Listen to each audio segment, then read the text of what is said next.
Hello and welcome to episode 76 of the Gamers of the Lost Spark podcast. I'm your host Darren Whittam and joining me this week is the other spark on the pod. Looking forward to a brand new year full of gaming and taxational shininess. It's Anthony Chesson. Hello! Hi, how are you, mate? I'm not too bad, mate. I'm not too bad. How are you? I'm good. I'm very well, thank you. Looking forward to a fantastic 2017. I've been taking down the festive Christmas decorations, so that's a bit of a job, but it's done now, so we're all back to normality. What about yourself? Have you stripped? Does the place seem bare without the trees and the chintz and the tingle? Tingle and the tingle. The chingle. It really does. It really does. We de-Christmas the house on Saturday. I kind of left it until the last moment, you know, it was like, whether it's like 12 days before, 12 after, you know, I left it until the last moment. So Saturday was our day when we were just kind of de-Christmas in the house. And it was at that point, it was just like, yeah, kind of really, I mean, I'm a bit of a neat freak, as you know. So it's quite, as much as I miss all of the loveliness that is Christmas, kind of, I'm like, for a moment, I'm like, oh, it's just so bare. And then my kind of neat freak kicks in. I'm like, oh, it's just so lovely and clean. You know, so, because at the same time as we de-Christmas, like the kitchen and the movie room and the living room and etc., you know, at the same time, we give it a really good clean as well. So it's almost like a spring clean in the house. And it was knackered by the end of it, but it was really lovely. Oh, it's nice. And you're kind of like, that's better. A clean house again for another year. Oh, that's good. Indeed. So did you pack away that little Christmas scene so you can now get at your online headphones now? Oh, yeah. I haven't actually been in the chest that was on. Yeah, the Christmas Village is away for another year. Yeah, that was a mistake not checking. Next year I'm going to check the contents of the chest before I start placing the intricate Christmas Village all over it, because, you know, there's a few layers of snow that go down, and then I have to put sort of books and things to build up underneath that cotton wool silvery stuff to make it look like there's hills, and then all the little bits and bobs and the trees and the people. You know, it's not something that I just can be doing with taking apart once it's done. But one of the things is an ice rink that goes round, and it's got the little people dancing on it, you know, and it plays Christmas tunes when it's switched on. Well, all the pieces do. But the ice rink started to grind a little bit this year. It's like as it went round, and it sort of took the edge off my nerves. Anyway, so I tried to fix it, but I couldn't. So I might be replacing that. That for another piece next year. Because the idea was I was always going to get another extra piece of the Christmas Village each year. But I've filled my expanse now, so I'd have to get myself another table to add onto it, which would be great. But it's kind of like how much room. I haven't got that much room. I really love the idea when I've seen it in like garden centres at Christmas. They have these big displays of these beautiful Christmas villages. This model, I think I had a sign in my age that I liked it, and I was like, oh wow, I really like this. And I've built up my own little Christmas village.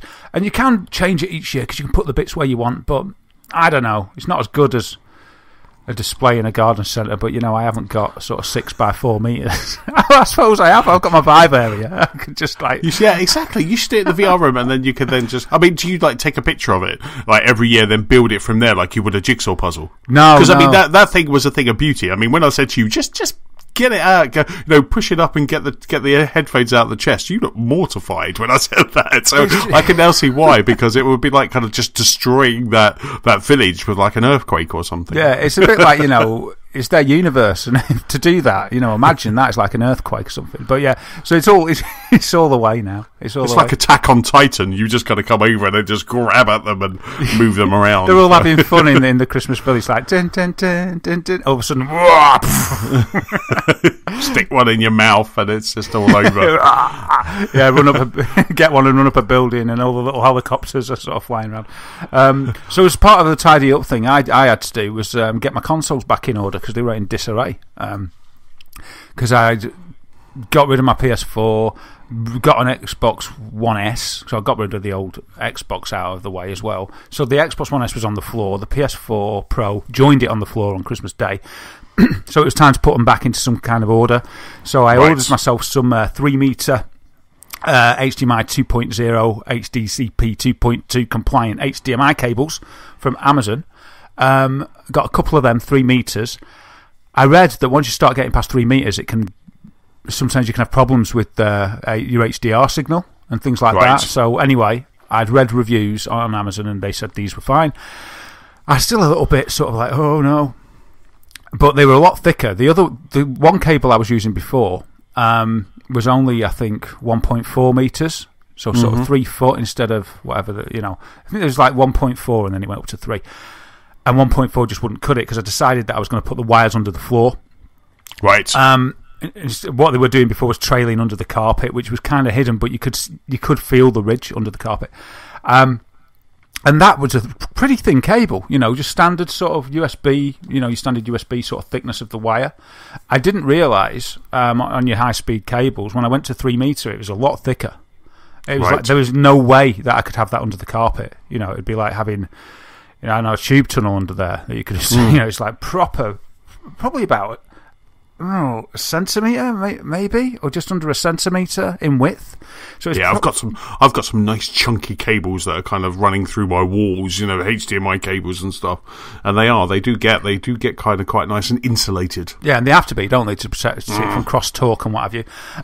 So I got my 2 cables first, just tested it without, just cable to TV because I'll get to this in a minute, but I'm doing everything to the telly now because my amp. I've mentioned it before. My amp's quite old, so it doesn't. It's got a 4K badge on it, but I mean, I bought this amp in 2011. I've had it for ages. It's done itself. It's done a good job, but it doesn't. It's not compliant with HDR, and I don't think it's compliant with 4K either, really. So now my amp simply does the audio, and what I'm doing for my new devices that take advantage of 4K and what have you, they're going straight into my TV. So first of all, just tested it, made sure that worked, and it was like, right, cool, the console's both giving me HDR, that's brilliant. And then I positioned them over to the I've got my TV on the wall, and then there's a door, the access door to the lounge, and on the right of that door there's a shelf that I've put there, a stacked shelf, and my consoles just get one console in each layer. Right. So the cable looks grim if it goes over the door. It can't go under the carpet, so I had to go under the floorboards. So I got my dad round because I don't know what I'm doing. So he came round and gave me a hand, and we did it together. And first time I've lifted floorboards and had a look under the house and stuff. That was pretty cool. Passed the cables underneath, got them up the other side, and it's all nice and neat now. So nice. That's really good. But yeah, that's because my amp isn't HDR compliant. So that got me thinking. And I think I spoke to you about something in this last week, about things that I might need, and I was thinking, right, so I'd probably need a new amp this year, and I was just thinking, what else am I going to need in 2017? What's on the agenda for buying this year? And you might be able to give me some more ideas, but shall I tell you my list of what I thought about off the top of my head that I probably need this year, or what I would like? So I thought, right, new amp, okay, then, and this is in addition to all the games that we'll obviously have to get. New amp. I'm going to need a new iPad because my iPad's getting slow. iPhone 8, TP Cast for Vive, which liberates the wires, so I'll have a wireless Vive. I'm probably going to need that. Well, need is a strong word. I'm going to want that. I'm probably going to desire this very much. Nintendo Switch and Project Scorpio. I think that's it that I know about. Do you know of any other things that are coming up? No, have you thought about it? Have you thought about the year? I don't often think about that. I thought the year ahead, what things are coming up, and that was my list. It's quite funny that you said that because when your message, I think there was like a rumor circulating on one of the tech websites I go on that they were saying that there's going to be like 3 new iPads, in spring, and I was like, ooh, hello, because I'm quite like the iPad Pro, but I don't like the big iPad Pro. I like that there is a Pro which is the normal kind of size of an iPad, and I was like, okay, that's quite interesting. It could be time for me to do the shuffle. So my sister gets Nicola gets mine, and I get a shiny new one. That kind of thing. So that sounds because good, I like the idea of a pen. I like the idea of kind of writing on my iPad. I like the idea of using that as like notes and things like that because I can't. Just the way I work, I can't not scribble stuff, so I quite like the idea of having that. And I've tried other pens before, and I've tried other pens and other apps before, but nothing seems to kind of work as well as the Apple Pen does on the big iPad Pro. But I just don't want that ginormous iPad. So I was thinking, that kind of took me obviously a new iPhone when that comes, and you're right. I think for me it's pretty much Switch, Scorpio, those couple of things. Yeah, you've got your amp already, haven't you? So you should be all right for that for a couple of years. Absolutely. I mean that does HDR, does 4K. It kind of does me well at the moment, and it sounds lovely. I was watching something at the weekend, and even Nicola commented on how amazing the sound. It just sounded so well. The speech was nice and clear, and the surround sound was just rattling around. It was really good. It was a great movie. Whatever I was watching, I can't remember though. Yeah, I'm looking forward to it because I know, like, because of what you said about your amp. It's sort of like, it sounds like this generation of amps is going to solve that issue like it has for you, for me, with the sort of gunshots and the music and the speech all being balanced rather than all over the place. And I look forward to that. It'd be nice without having to tinker with the volume. Oh, absolutely. I mean, the great thing about the amp that I have, which is a Denon amp, and I'll put a link to what one I have in the show notes. But the great thing about it is it does come with an app. So if there is a problem, I just put on Dark Knight Rises because that hit Amazon, and I was just watching it, and that's a really strangely mixed film. But I think Chris Nolan films are where it's kind of they're quite quiet speech, and then suddenly it's very loud. But the great thing is I don't have to worry about kind of jumping into menus and ruining the movie with all those menus popping up on the screen, because you can just do it on the app. So the moment I just adjusted the vocal and gave the vocal maybe a couple of more decibels, it just changed, and it was like, oh, that's better. And you didn't have that bit where you have to stop the movie, screens all over, going, where did I put that? It's all available via an app on your iPhone or iPad. So I really like that. That works really well. Oh, such elegance. Yeah, I look forward to that. I actually had a little bit of an experience with that. When I got my TV, I got a sound bar with it because I thought it looked cool. I was silly to do that because my amp's better than this, and I ended up sending the soundbar back. And I'll tell you why, because even twinned with the wireless speakers that I bought it with, it couldn't deliver 5.1 lossless sound because the speaker's connected by Bluetooth, unfortunately. Yeah. And there was a bit of lag when Right. I was playing games and stuff, so I couldn't stand it, and it couldn't be rectified, so I had to return it. But I did get a glimpse into that app-controlled world, which was pretty cool. You could sync the speakers all together, or you could have one just for something else and take that with you into another room and things like that, which was pretty cool. But unfortunately, yeah, they didn't do the main thing, and I was kind of like, my Onkyo amp, I'd ripped it all apart, but I just set it back up, and I was like, why did I ever leave you, Onkyo? You do the job fine for what I need. So I got rid of it, even though the soundbar was sort of curved like the TV. It looked really cool and stuff. Yes. But yeah, I sort of wasn't happy, so yeah, I got rid of it. But anything else then? Is there anything else that you require? Is that your forecast? Well, it all depends if the wife's listening, really, I guess, because this week, if she's listening, I'll give her her own version of the pod where I cut this bit out. That was just for Daz. Yeah, I was just saying it for the show. But this week, obviously, CES was on in Vegas, so there was lots of new tech, lots of new shiny. And one of the things that was announced this week was Sony announced an OLED Bravia 4K TV with Dolby Vision, HDR, and this thing is just an absolute thing of beauty. I just kind of saw it and I was like, oh. I looked at my TV and I was like, I love you, but oh. This thing, because to start off with, Panasonic released an OLED 4K HDR, and previously that mix wasn't really around. That kind of OLED 4K HDR wasn't. It's only just, I think LG had one this year, which a friend of mine has actually just picked up, and he said it's jaw-droppingly stunning.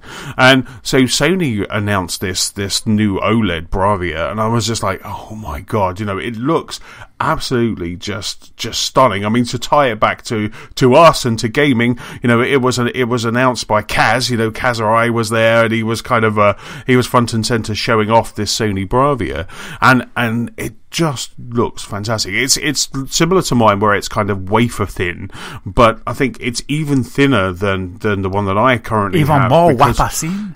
Exactly, because this puts all of the gubbins kind of in the back, in a stand. So everything the TV needs, all the processing units are there, and the screen. And this is something that I just can't wait to experience. But the screen is the speaker, and it vibrates sound. I mean, obviously, I'm never going to use this because I have my surround sound that goes in the movie room. But the screen vibrates the sound. So this is just amazing. I mean, I cannot wait to kind of see what this looks like. And what does that mean? I don't understand. Does it mean the screen shakes everywhere when you get a lot of bass? But they said you will not see the screen move, but that's where the sound comes from. Oh, right. So that's a good thing, is it? Yeah. The screen vibrates the sound. Yeah. Wow. It produces a wide sound, and the image synchronizes from all angles. And I'm reading it from the site, and it just comes basically. So the sound is coming directly from the display itself. Wow! Instead of from a speaker. Yeah. It doesn't come. There's no speakers. There's no speakers to this at all. This is just coming from the. I do not know. Now, judging from the tweets that I got, it's the pixels rubbing together. They're like cricket's legs, and they make the sound. But judging by the tweet message I got today from my friend Stuart at Just Have Popcorn, I could be a couple of weeks away of actually going to Sony and demoing it. I hope it's okay saying this, Stu. But so I got Stu just basically invited me along to go and see the new Sony OLED Bravia. So I am like obviously jumped at the chance to go to Sony UK. So hopefully in a couple of weeks' time I might have a little bit of a report back from seeing this thing hands on. Oh wow, excellent! Take one of your own discs that that you're familiar with. Yes, I'll take my PlayStation Pro. yeah. Well, that's what I did. I've done that a few times when I bought stuff with displays. I've taken my PlayStation or whatever along because it's important. I'm going to have something like this for a little while. A few years for me. 6 weeks for you. Yeah, exactly. I can't believe I'm even looking at this because the other day I was watching the. You're really going to get this, aren't you? I can tell you're already sold. On Sky Q, they had on Sky Q over Christmas. They had a taster, a tester, if you will, of the Planet Earth 2 in HDR. Oh yeah. In UHD. And it looked absolutely stunning. It looked incredible. And it was just absolutely amazing. And I was just like, I don't need to upgrade my TV. My TV is absolutely gorgeous. And I don't need to upgrade my TV. It's back to kind of what you were saying. But there's something about this OLED Bravia that is just stunning, and I guess, I'm going to leave my wallet at home in a couple of weeks' time when I go, because there'll be someone at the door going, do you want to sign up for it now? I think, the great thing about this is because obviously Just Have Popcorn, that's what they do those bespoke cinema fit outs and things like that. That's why they've been invited along. So it's not, I'm lucky there won't be someone there with a with a swiping cash machine that I could just say, yeah, I'll buy it now. But you've always got your Apple Pay though, haven't you? Exactly. Sure they'll take that. You're going to need to leave your watch at home, your phone, my phone, everything. But I don't think Apple Pay will kind of stretch to the price that this could potentially be. But it's just a stunning. It really did stand out. Like I say, to start off with, Panasonic had one, and the Panasonic one looked absolutely just lovely. And then the next day, Sony announced it, and I was like, that's it, that's the one. That's the one. But so hopefully I might get to see it in a couple of weeks' time. I need to obviously arrange some time off work and stuff to go and see it because it's on a Monday morning. But it could be quite exciting. So I'm looking forward to that. So have you been keeping up with CES? Is there anything that's been catching your eye? Let me think. There was the Razer's Project Ariana. Oh right, yes. Cool. Yes. And this is something that it's pretty awesome. It reminds me a little bit of a thing that Microsoft released as a prototype a few years ago. Do you remember when they said they were bringing out a projector that projected what you were playing all around the room? Yes. And it had loads of sensors because it was actually that it was going to sense where you were going. It was like that was an extension of Kinect, I suppose. I think it was called Playroom or something. It was called a Lumi Room. Thank you. That's what it was called. Yeah. So this is sort of like that, but not sensing what you're doing. It's from Razer. It's called Project Ariana, and it's won some top honours at CES 2017. It seems as well. And what this is it's an extension of your gaming system. I think it works with the PC rather than a console at the moment. It's a projector that you fit in your gaming room or gaming area, and it works when you're playing a game. It projects. You're playing the game on your monitor. Or your screen, your TV, whatever, and you've obviously got the confines of the game within your screen. Okay, so you playing the way on that, but this projector because it's all done in engine and stuff. Your games, it just projects the rest of the environment all around the room. Wow. So you still focus, you're just playing the normal game as you would. It doesn't like alter the resolution or the screen area that you're playing on. You're just playing the game normally. But the rest of the world, the universe, the game, the track, whatever it might be, is projected all around your room with this projector called Project Ariana from Razer. It sounds wow. Well, it probably doesn't sound as good as it looks like. It looks amazing. It looks amazing. So they've won the official Best Gaming Show honours from CES and People's Choice from the official awards partner of CES, Engadget. So they've also nominated it for Best Home Theatre Product as well. So you never know, maybe Popcorn Stuart will be looking at that. It sounds awesome. I don't know if it works. Well, it probably can't work with film, because with film, what you're seeing the same as the camera lens, aren't you? Really, where the camera lens ends, it's where the picture ends. But with a game, and I'm presuming this would only really work with games done in a 3D engine, but there's no limit. Like you're in a VR world or whatever. That's quite a good way of showing that the game world is all around you all the time, even though the screen's only showing you what you're looking at. Yes. And so this projector harnesses the fact that obviously the computer system knows all the information of the environment around you, and it just projects that out. So it goes, seamlessly from, even though it's a little bit more blurry because it's projected all over your wall and furniture and stuff, but it just shines out from your screen, bang, and just like extrapolates all over the wall and all over your ceiling, all over your floor and all around you. So it's pretty cool. So I suppose that's pretty cool. Yeah, it's pretty good. So that was, I thought that was pretty special. But apart from that, and a few details I'll talk about later in the VR desk, haven't seen anything else. What about you?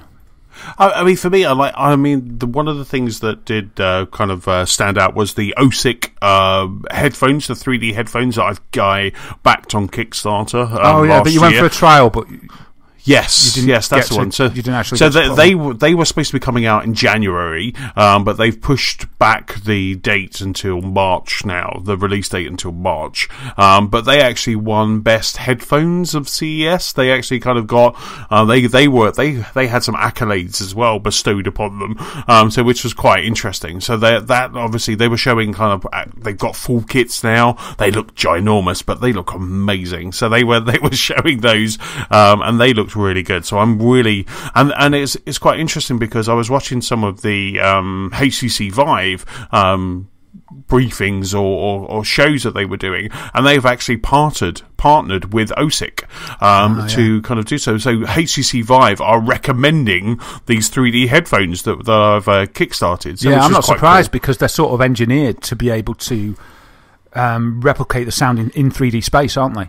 So depending where you go, they're really good at doing that job, aren't they? It's not just sort of 5.1 that would be the same loudness all the time. It would depend where you were in the room as to how loud a sound would get, depending on where that sound was in the room, and it'll actually dynamically change the volume and what have you in the headset, won't it? From what Absolutely. I remember. Exactly. Because when I went along to the demo in May, they had people using, I think they had HTC Vive, and it might have been April, but they were showing that, and they had a very early prototype of the headphones, and they were showing, there was just a very simple VR demo where you could kind of ring a bell and do things like that, and they were showing how the 3D headspace worked with that. So, I mean, you get a little bit of that you get a lot of that with PlayStation VR. If you plug headphones in, if you go wireless you don't get it, but if you plug it in you get a bit of that kind of, when you turn away from the sound you can hear it at the back of you, which is always good. But I can't wait to try these because watching a movie with these in it's going to be an experience. But it's really nice to see that project is moving on. It's probably not moving on as quick as myself and Stuart would like, because we're both backers. We're both like, come on, but I think we've got to wait till March now for when it comes out. But similar to a game, I'd rather them get it right rather than rushing it out trying to meet that backers deadline. So there was the OSIC 3D headphones looking lovely, and then the other thing that really caught my eye was Project Valerie from Razer. And now what this is it's an immersive triple display gaming laptop.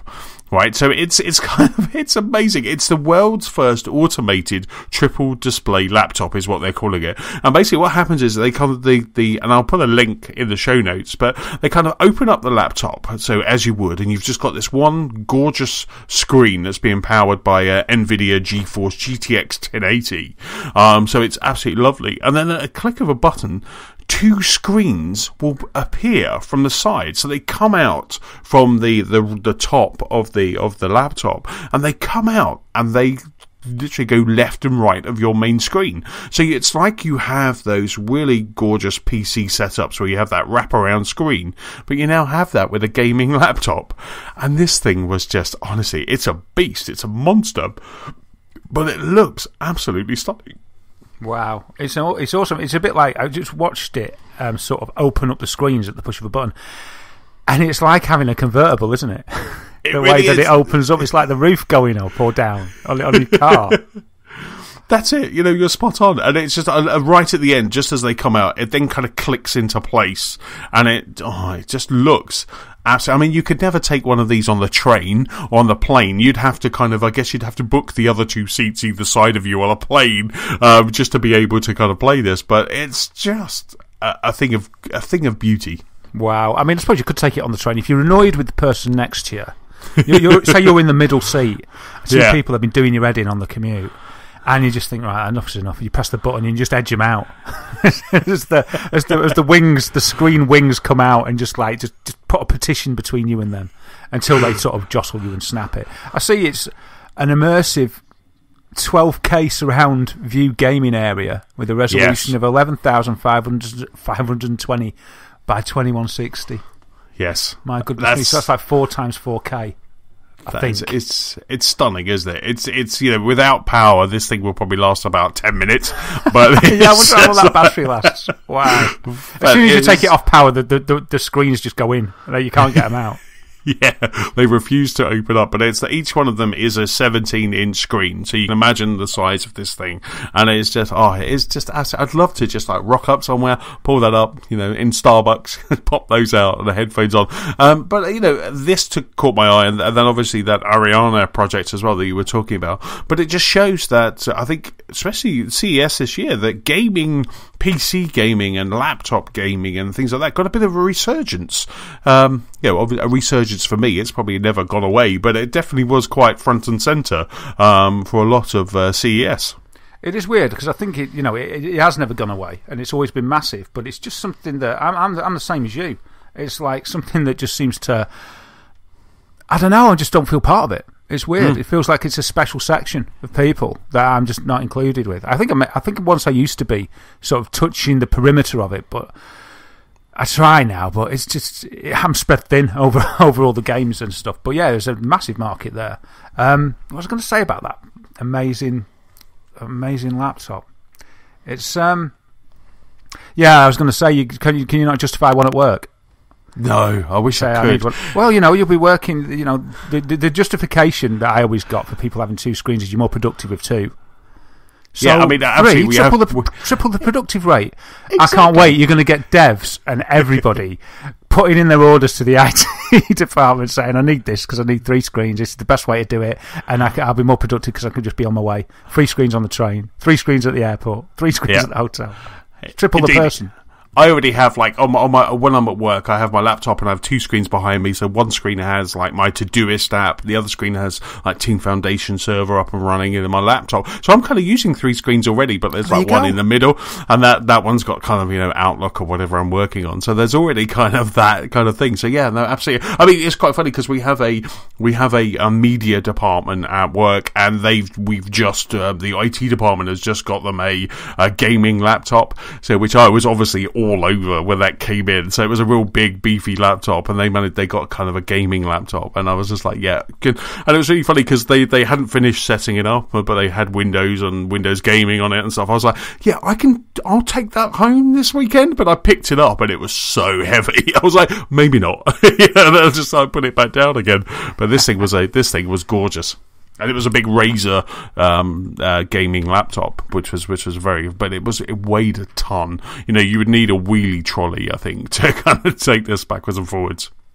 Looks like Razer, they're already one to watch, but crikey, they're innovating like the clappers at the moment. It's really awesome to see what they're doing. Absolutely. So it's really good. I mean, I've always said that, there are a few things that I would love to go to. E3 is one of them.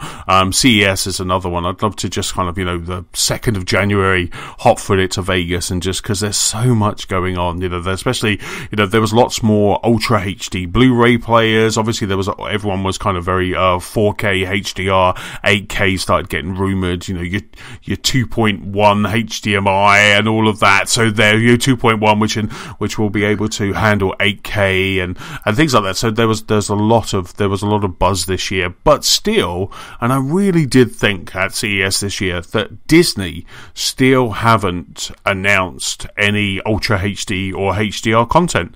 So there was rumours that Mark Hamill had seen a 4K print of A New Hope.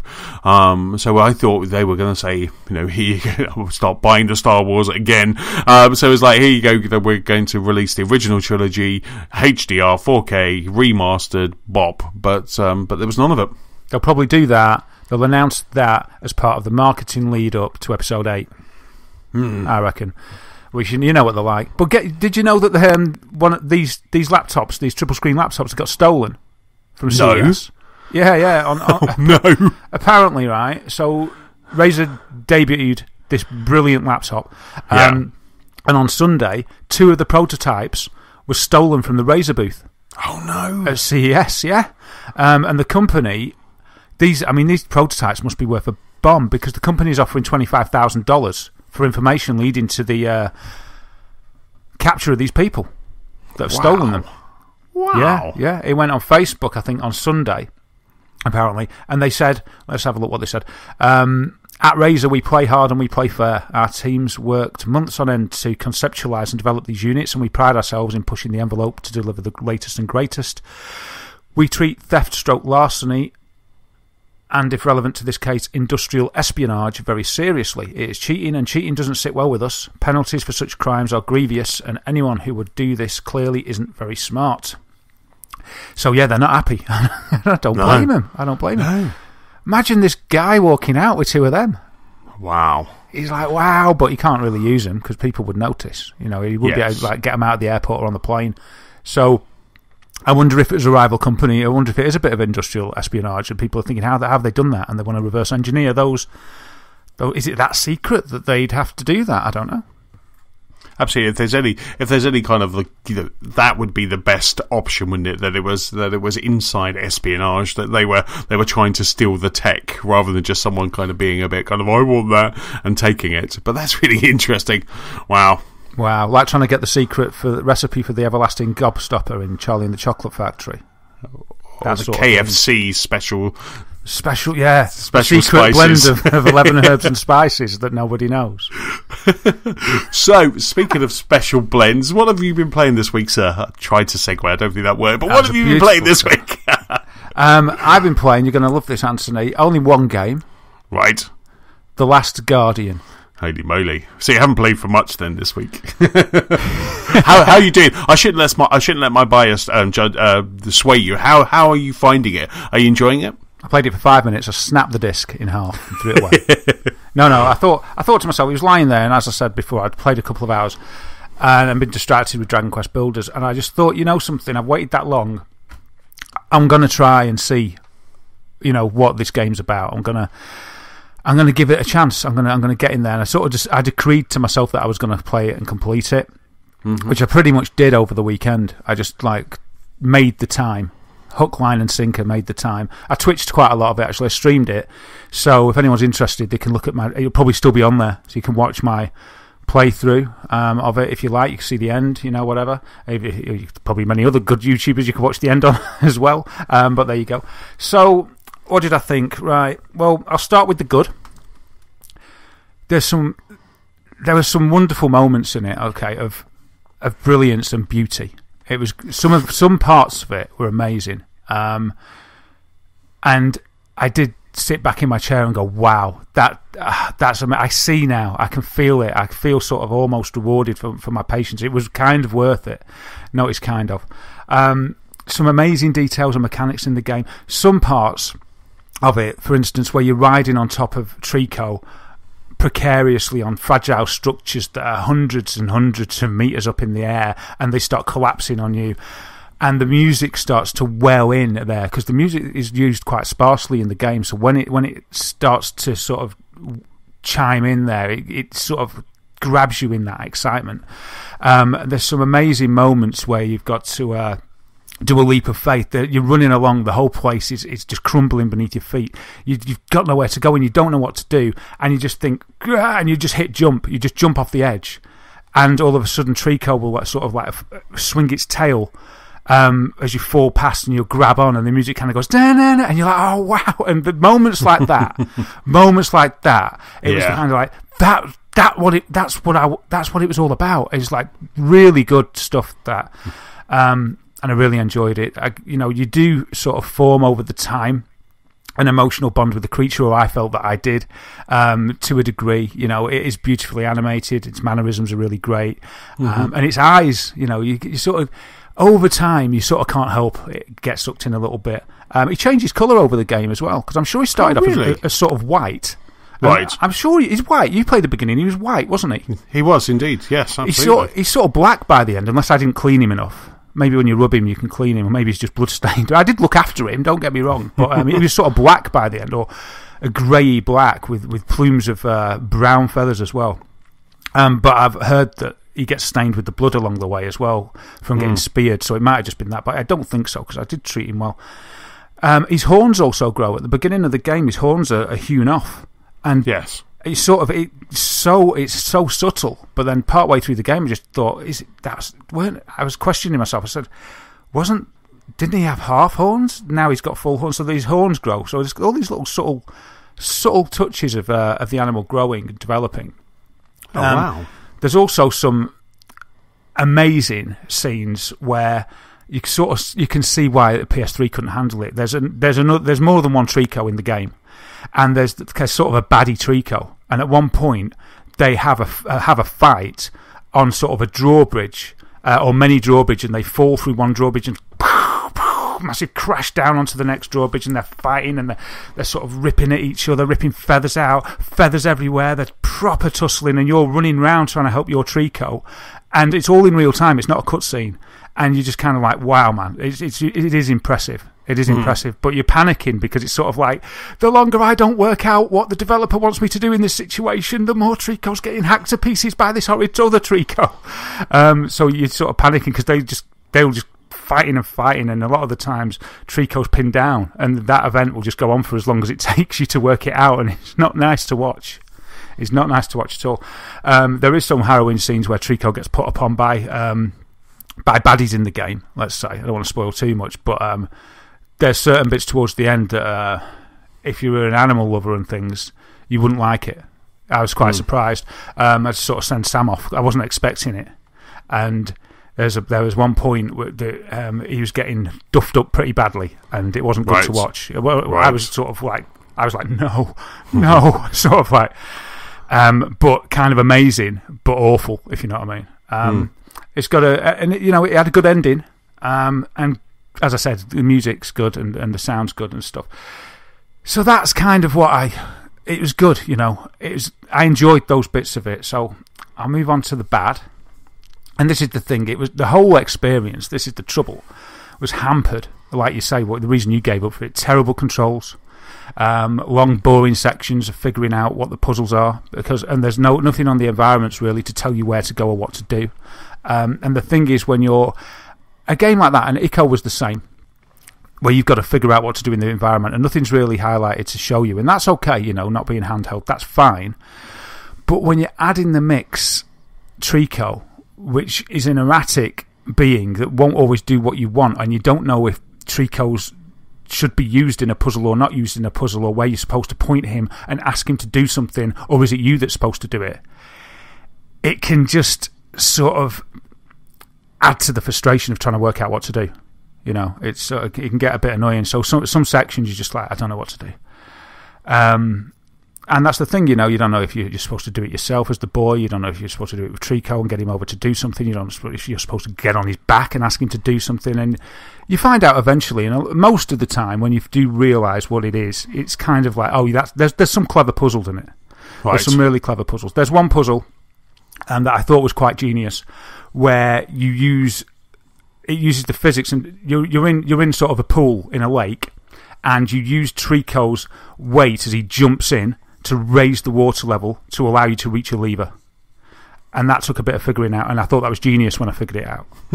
And that one, when I worked it out, it's just kind of like, yeah, and you just called him and he just did as he was told and it was fine, and that was great. But there's just some bits, and if he doesn't go where he's supposed to, there was moments where he did just go where I wanted him to, and you felt godlike.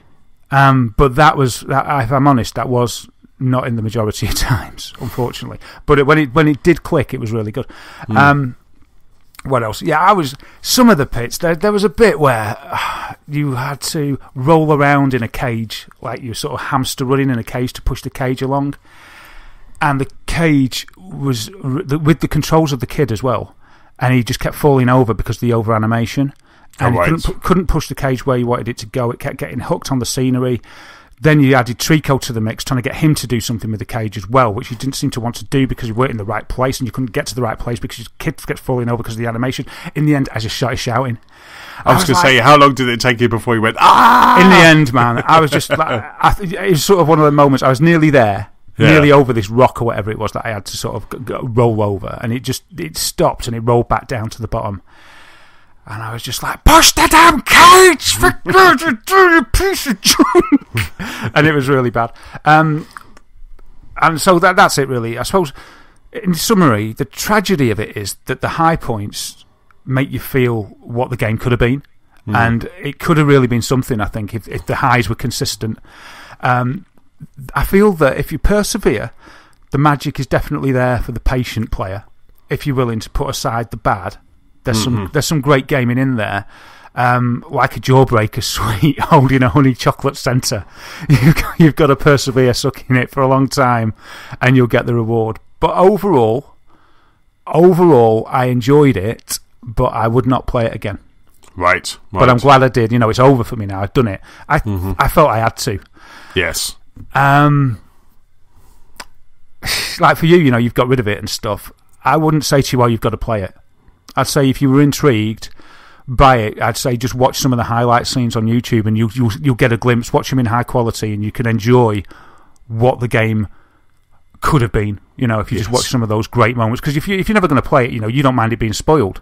So if you watch like 1 or 2 or 3 of the main events in it, watch the end, watch like the first time Trico flies, for instance, that's quite moving. Watch some of these leap of faith moments, and that will sort of encapsulate for you the feeling you get. But those were really high points, but they kind of, on balance, they weren't worth the hours and hours and hours to get to them. And as I said before, Claire was bored to tears by it. Sam couldn't be bothered. And when he did get interested, Trico started to get beaten up, so it was really bad. But so that's what I've been playing. That's Last Guardian. That's my opinion on it too. Yeah, though it's an interesting one, isn't it? Because you're right. I sent mine back to Boomerang, and I have no. It's almost like I waited this long. I was very excited by it. I've played it. It's not what I want it to be. It's not that I don't have patience, because I have the patience. It's just that it frustrated me. That was the one thing that I don't play games to be frustrated. There's good frustration, such as The Witness or things like that. But there's just absolute, just kind of, why won't you walk that way? Why do you? Why won't you accept this? And all the things I was talking about last week. Yeah. That is just the reason why I'm just like. I mean, what I'll probably do is I'll have a look on your Twitch stream. So are all your past Twitches? Are they all there? They should be. What I'll do, I'll log onto my Twitch, because they'll be there now, because I think there's a few days that they stay there, and I'll tell them all. I'll just tick the box that lets them stay. Okay, yeah, that'd be really cool. I'll stick a link as well in the show notes, so anyone else who kind of wants to see, because it would be interesting just to kind of see those moments, and and have a look at the kind of build up to the end, even if I just scrub through them quite quickly and just kind of have a look. You'll be wanting to do that a lot, but the thing is, I can't remember. I'd love to be able to say, if you look at like 2 hours in or whatever, there's this amazing bit, but I can't really remember when those bits are now. But yeah, any bits, if you notice any bits where I'm running around on Trico up in the air, balancing on rocks and stuff, the first moment that happens, that's quite exciting. Right. And there are some other exciting bits like that, but a lot of it is probably me just stood around So I don't know how compelling it would be. But yeah, I understand what you've said about it completely, and I'm with you on it. And I wouldn't, after sort of playing it through, I don't feel that I could, in good conscience, say to you, "Oh, get it back, it's really worth it," because I think, on balance, it's more of a waste of time than the time spent is not worth the good bits. And if they could make another one and really harness the good of it, it'd be amazing. But then we'd have to wait another 10 years. Yeah, so there you are. So what have you been playing, Matt? Well, this week I've been playing. I can't stay away from it. It was my game of the year last week, and Forza Horizon 3. I can't stop playing Forza Horizon 3. I've got my sights at the moment set on completing all of the championships on Blizzard Mountain. So every championship that you go into breaks out into maybe 3 or 4 different races. So I've got my sights on that. I think I'm down to about 8 more championships left to go. So I'm just going into that kind of every now and then. It's just like Nicola's been playing Skyrim, so I've just been like, I'll have a quick go of Watch Dogs or Forza Horizon, and I end up going to Forza Horizon, and I just go to Forza Horizon, start playing this, and that's it. That's me lost for like another hour. So there's a few achievements that I still want to kind of do. I want to kind of get some online people together to play the Blizzard Mountain kind of online stuff, because there's a couple of achievements for that. But at the moment, these championships are just, you've got to complete every championship. So I'm just kind of doing that, and I'm just having a whale of a time. I'm catching up on some podcasts and just playing Forza Horizon. So that's just like, it's just the magic in that game just has not left me yet. It's a lovely thing to do, though, isn't it? You put that game on, you just do whatever your mood takes you to do. Whatever you feel like doing, you can just go in and do it. And like you say, it's just lovely to sit there, listen to a podcast, and just play. Just let the world of the game pass you by, and you can lose so many hours. And as long as if you're happy with that and not feeling the pull of another, see, I sort of felt guilty when I was playing Dragon Quest Builders because I had Last Guardian there. I mean, it did. Just because I thought I'd been bought it for Christmas, and things like that. I wanted to do it to show, yeah, look, I've played it and stuff like that. I think if I'd have rented it, it might have been different. But you could be so happy in Forza, just enjoying yourself, man. Yeah, Beautiful absolutely. Game. But it's kind of like it sucks up all your gaming time for everything else. I mean, on Sunday we had a real lazy day, Nicola and I. We kind of cooked a beef bourguignon, which is a kind of an all-day thing because it takes so long to cook a Julia Child's beef bourguignon. It's got mushrooms in it, that, hasn't it? It's just lovely. It's just it's like a bottle of wine, a bottle of red wine goes into that, and it is just it's just like mushrooms, and it's just so lovely. So can you make it without the mushrooms? Well, yeah, you can, because you actually you braise the mushrooms and you put them in at the end. So they're not an integral part of the dish? No. They just literally go in the end, and you stir it around, and they just kind of warm back through. It blossom into it. Yeah, so big chunks of beef, and it's like, it's just so lovely. So we were doing that. We were having like a really lazy day. We were doing that. I was playing Watch Dogs 2, which was really good because you can just pause it. It's hard to pause Watch Dogs 2, but you can pause it and then kind of do the next bit of the cooking. So I was playing that all day Sunday. So that's kind of the other thing I was playing. But then last night I was like, perfect. How nice to find that lying on the mat. Yeah, exactly. It was in my postbox. I'm like, I love this. So what I did, I was being quite clever. I thought, right, while I'm cooking dinner, while we're eating dinner, I'm just going to stick the disc in, turn the Xbox on, stick the disc in, watch some TV, and have dinner. And I thought, by the time I kind of turn it on, it'll be fine. But the problem was the Xbox had installed Dead Rising, but there was a 12 gig patch. So it was like, so Nicola was like, I'm off to bed. So she went off to bed. So it was like, do you want to install this? Was that disgust at seeing the patch? It was like 12 gig. So she was like, do you want to update? So I said yes. So I went out, cleaned the kitchen, and kind of was pottering around, and it was still kind of only 50%. So I thought, right, I'm just going to play Forza Horizon. So headphones go on, and I just start playing Forza Horizon again. So I played. It was really funny because it doesn't let you know. It's just like it's ready to play now. Because I went into Dead Rising, went to try and start the main story, and it said you can't do this until the update. So that was fine. So I went back out to Forza Horizon. And then just started playing that. So and then it kind of popped up, said, Dead Rising 4 is ready to play, and I was like, yeah, I haven't got time for you now. I'm doing this. I was deep into a podcast and playing Forza. So, but before I went to bed last night, I thought I'll just have a quick go of Dead Rising. So I played through the intro scene. I played through that, which was really cool, and I've never played a Dead Rising game before, so it was really, I quite liked it. It was really interesting, and then you kind of then start the kind of main story properly, and I was really enjoying it. It was really good. Once we finish podding this evening, I'm gonna go back down and continue playing this. So it's a bit stupid of me, really, because I've got Watch Dogs 2 and Dead Rising 4, but I'm just going to... Watch Dogs I'm loving so much. It is just absolutely fantastic. But it's quite nice just to kind of... I've just finished a mission in Watch Dogs 2, so I can leave that, play Dead Rising, and then kind of get that back to Boomerang. So I'm just going to kind of plough through Dead Rising 4. But so far, I'm really enjoying it. For my first time into a Dead Rising game, I'm actually really enjoying it.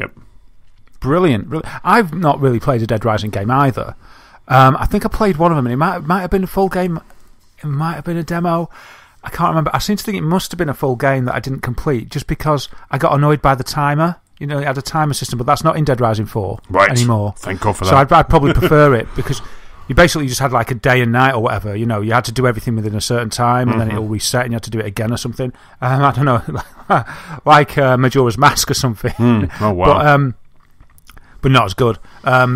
But with being able to tinker about and do all the Dead Rising stuff without a time limit, it sounds actually quite good. Yeah, absolutely. I mean, like I say, I've just started. The intro gives you hordes and hordes and hordes of zombies, and I guess some classic Dead Rising weapons. And what weapons have you used? Is there some good combinations, like chainsaw and a baseball bat stuck together and things? The intro, not to kind of spoil it too much, but the intro is just almost like a dream sequence. So you're in a mall, and you start off with just a big axe, and then you have a chainsaw on a pole, and then there's something else, and there's a really good gun. So I think they are kind of like staples. They seem to be favourites through Dead Rising. And then you wake up, and then you start the game properly. At the moment, all I've got is a wrench. I've got a wrench, and I've also got a taser stick. They're the only two things I've got at the moment, but I'm really enjoying it. I'm really enjoying it. It's just, there's something about it that is just actually quite fun. Excellent. Has it got any multiplayer components, or is it just single player? No, it's got multiplayer. It's got 4-player co-op. I think there is a multiplayer section, and I believe that there's co-op bits within the game. They might be separate. There may just be levels, but there's co-op bits that you can play up to 4 people. Oh, awesome. Sounds like fun. It does indeed. If you have like 4 people just kind of going crazy, I'm hoping, because I've seen screenshots, I've seen people talk about it. I think James plays Dead Rising a lot as well, and I've seen like some really crazy weapons and crazy outfits. So I'm waiting for that to happen, because that just sounds like a ton of fun. Awesome. Yeah, it does sound really good. And you say Watch Dogs is really good as well. Yes. I need to catch up on. I need to get involved in Watch Dogs. Watch Dogs 2. I did a mission on Sunday. It was really funny. I did a mission on Sunday. I did a couple of missions on Sunday, but one mission kind of really stood out. And I was saying like last week how the first one really does teach you how to kind of play this, and the second one really just kind of just expands on that slightly. And it had me using my little remote control kind of buggy to just take people out, clear the area, so I could then go into this area and retrieve something. And a couple of times I got a little bit too twitchy, so I was like, right, I'm ready to go in now. I can get past those guards. Got caught. So when I got caught, instead of just going all guns blazing, I just kind of stood there and died, basically. Just to let myself get caught so I could start it again, because I wanted to do it perfect. So it's kind of really... It's really kind of grabbed me in that way, and now, all I want to do is each mission I want to do it perfect. I want to do it. I don't want to go guns blazing. I want to do as kind of less shots fired at all. I don't mind taking out a few guards, but I kind of want to do it like that way. I'm just absolutely loving it. Really enjoying it. Brilliant. So yeah, so that was my Sunday gaming. Sounds like a good day. It really was. It really was. So that's what we've been playing. So let's jump into the news section. And in this week's news, the Nintendo Switch reviews are up. Another Xbox exclusive has been cancelled, and Sony announces a brand new PS4. So Darren, the first piece of news is with you. Yeah, Nintendo Switch reviews are live. I'm sure you're very excited. I know I am. Except perplexed, more than excited. Well, they're there, man. There's 80-odd reviews, and they're all on Amazon. Right. By customers. What? Customers who have yet to buy the Switch, but feel that they can review it anyway. I think they should be... I don't think you should be allowed to leave a review of something that's not out yet. No. That seems a bit strange, doesn't it? That's crazy.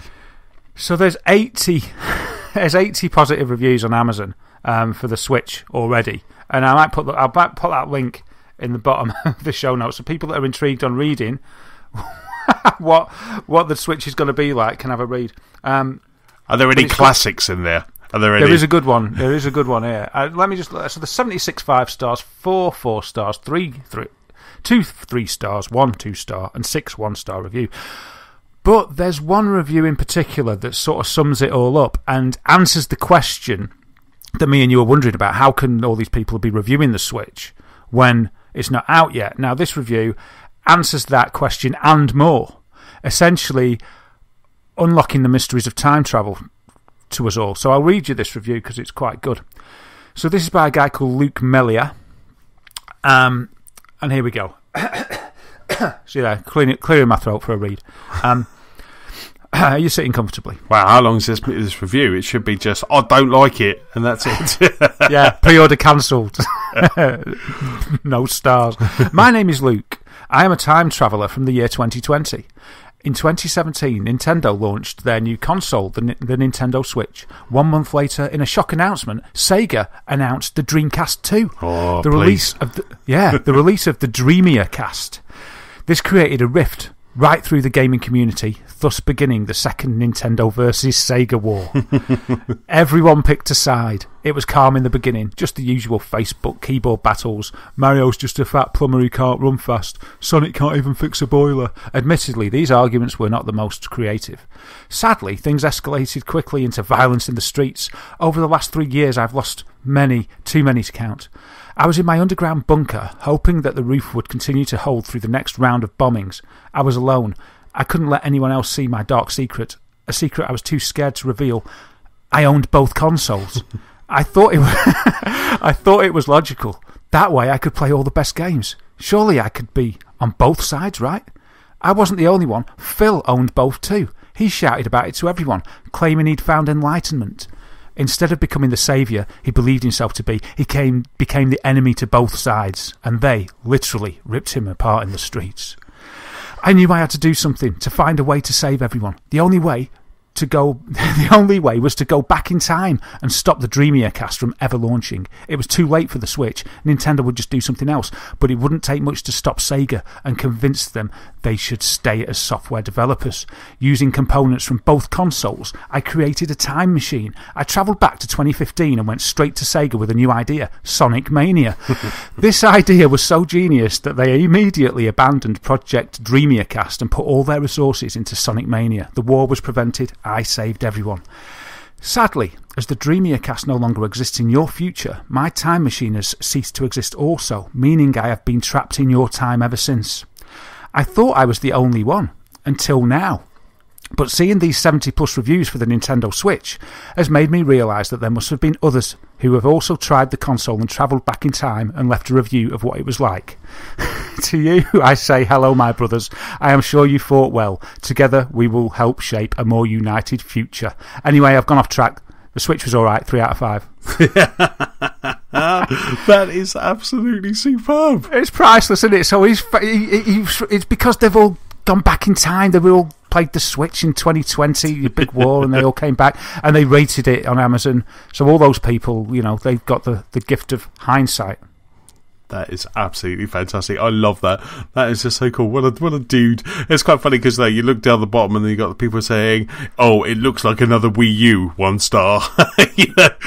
This looks so whack. Very disappointed. Whack. And this looks very disappointed. This. I was looking forward to this, the number 2. As this will be the first Nintendo console I won't be buying. 1 star. I just prefer that one. If I was Nintendo, I would find that guy and just give him one. I'd like give him a Nintendo Switch. I agree, and he's got Sega out of the running. He's done a lot for the industry. He really has. And who knew that was a hidden feature that it could time travel?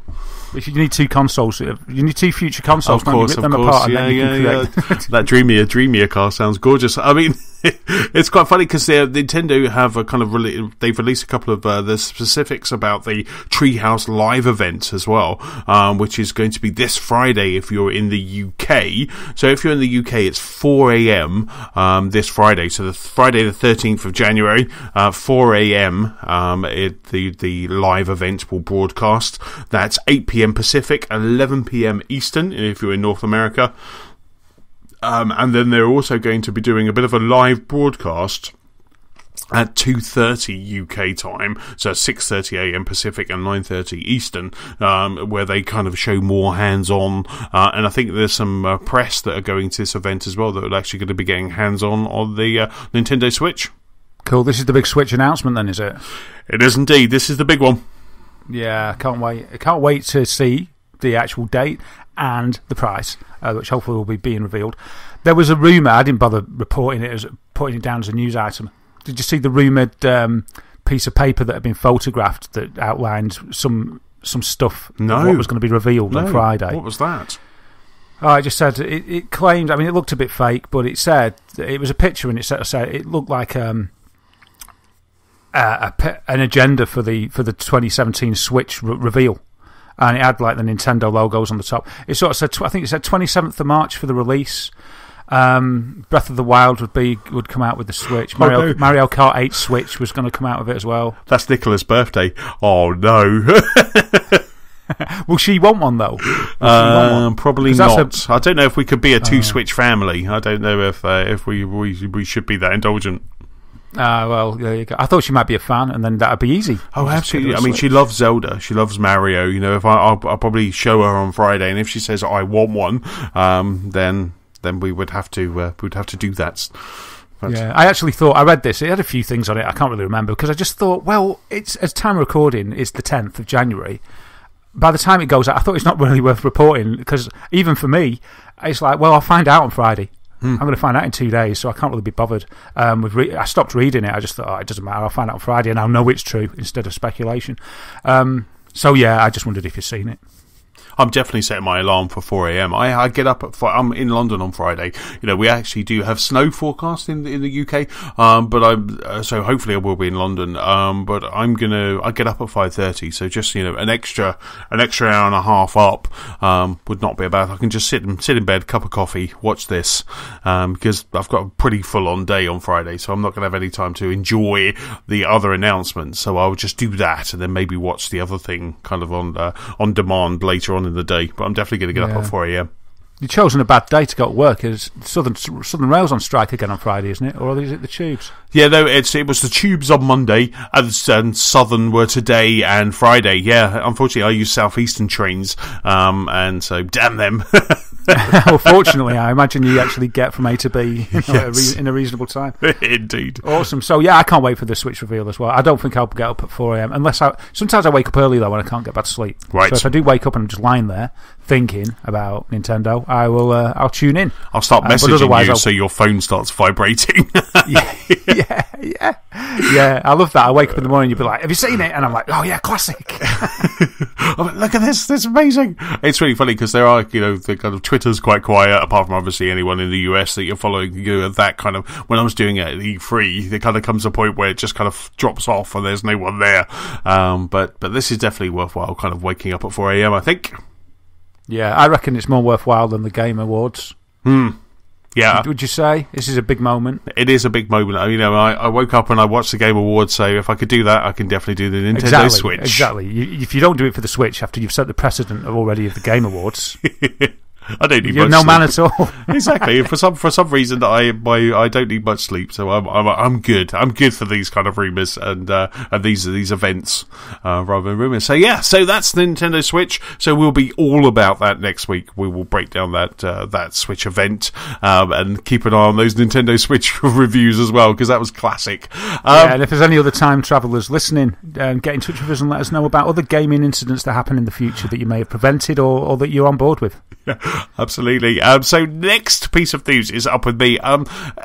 Unfortunately, it's not a good piece of news, because yesterday afternoon, there was rumours. Jason Schreier from Kotaku started kind of talking about on Kotaku.com about the Microsoft that Platinum Games and Microsoft Games Scalebound was actually in jeopardy.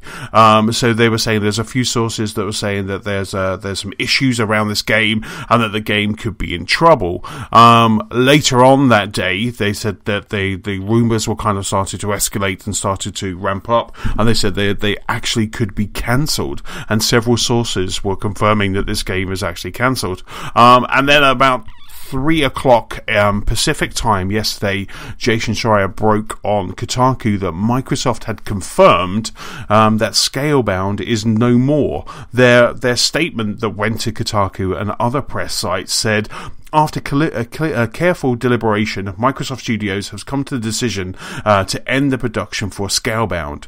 We were working hard to deliver an amazing lineup of games for our fans this year, including Halo Wars, Crackdown 3, State of Decay, Sea of Thieves, and other great experiences. They basically just went, we're not going to talk about that. We cancelled it, and then that was it. And then after that announcement went out, they started to remove Scale Down from their social sites, from Xbox Dash. You could no longer kind of see Scalebound. You could no longer see any of those videos or any of the announcement videos. So they were really kind of wiping the internet of Scalebound. Yeah, they're deleting it off YouTube, weren't they, as well? They were indeed. All traces were getting wiped. I saw some rumours, and these are just conjecture, so there's no official word on this, but that the team had some, like the lead, I forget his name now, but the lead on the project had time off for health reasons, and so there were some health issues that affected the team as well as him as well, which may or may not have affected the project moving along as quickly as it should. But they've been working on it for 4 years. Yeah. So it's surprising. It seems that it felt like it was imminently going to be released. So to cancel it at such a late point seems, I don't understand why you do it. There must be a reason. I don't work in the industry, so I don't understand it. It seems like all that 4 years of salaries, 4 years of work and production time, and that's it. I just don't understand. Absolutely. I mean, Microsoft announced this at E3 2014.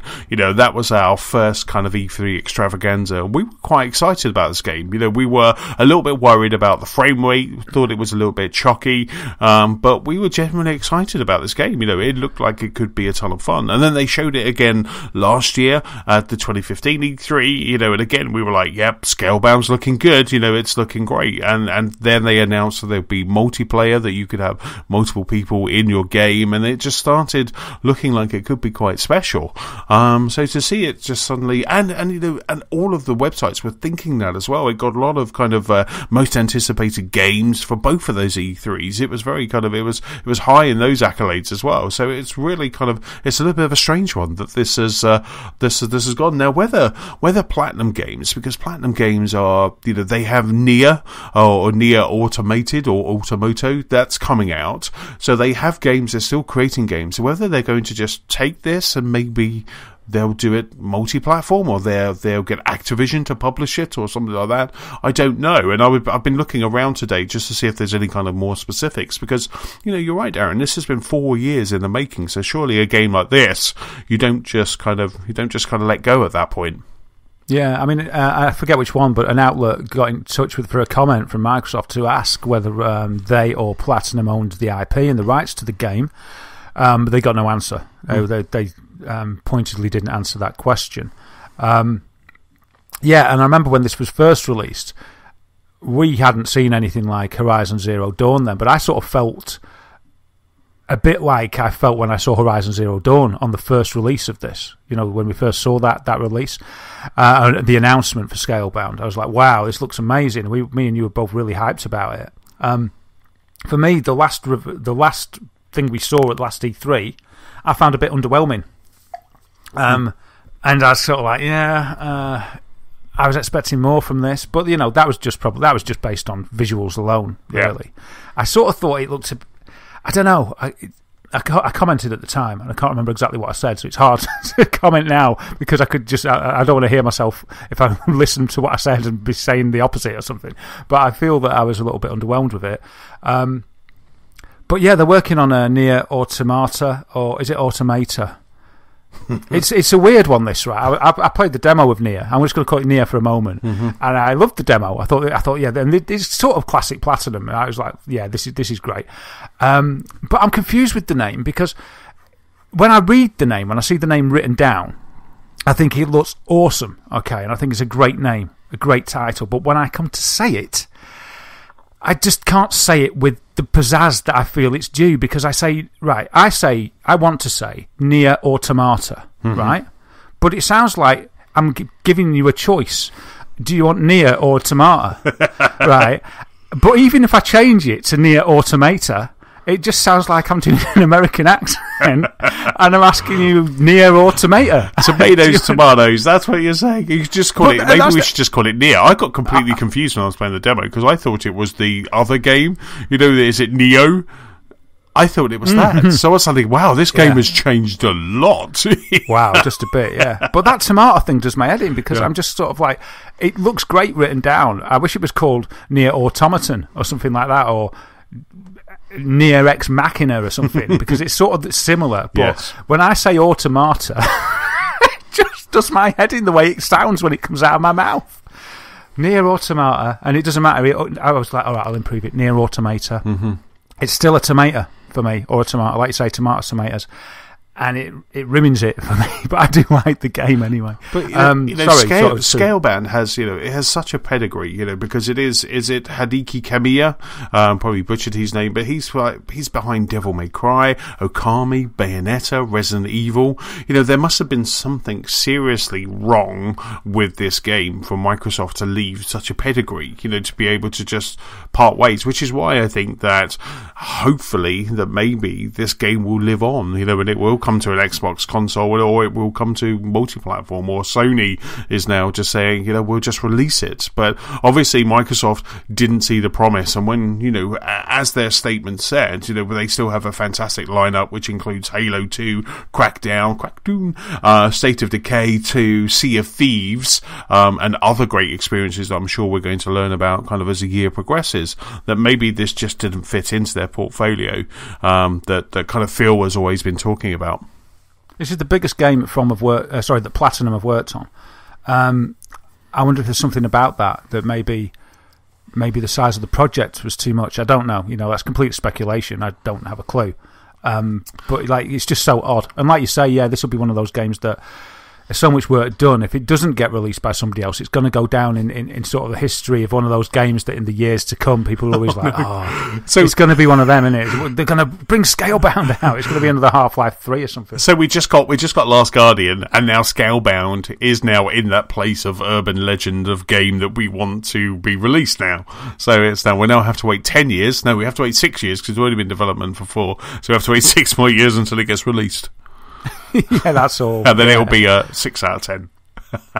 Which is probably what a lot of publishers do internal reviews, and they do mock reviews. So maybe they had a few mock reviews, had people looking at it, and it started reviewing really bad. And with a lot of the negative press out there at the moment, people are quite quick to jump on games and kind of be unkind to them. We've had No Man's Sky, we've had Last Guardian, we've had Final Fantasy, all of those kind of long-awaited games. So maybe there gets a point where it's like, it's just not worth it. So let's just remove that from our portfolio and just focus on Halo Wars 2, Crackdown, State of Decay, and Sea of Thieves. Yeah, I suppose it's feasible that they'd only just got round to listening to our show and they reported on E3 last year, and they heard my comments and thought, it's not worth it if Daz doesn't like it. It's probably what it is. Phil was just catching up over the Christmas break. Yeah. He had a wealth of Lost Spark pods. He's playing Forza and he was listening to his Lost Spark pods. He hit the E3 one, heard the comments, and he was like, well. Straight away, paused Forza, messaged Aaron Greenberg, and was like, cut it. Darren doesn't like it, so let's just cut it. That's exactly what happened. There you go. That's exactly what. So that's it. So Scalebound at the moment is cancelled. Obviously, we'll keep an eye on that story and see if there's anything else has progressed between now and the next pod. Darren, next piece of news, sir, is with you. Yeah. So this is an interesting piece of news with Mass Effect Andromeda.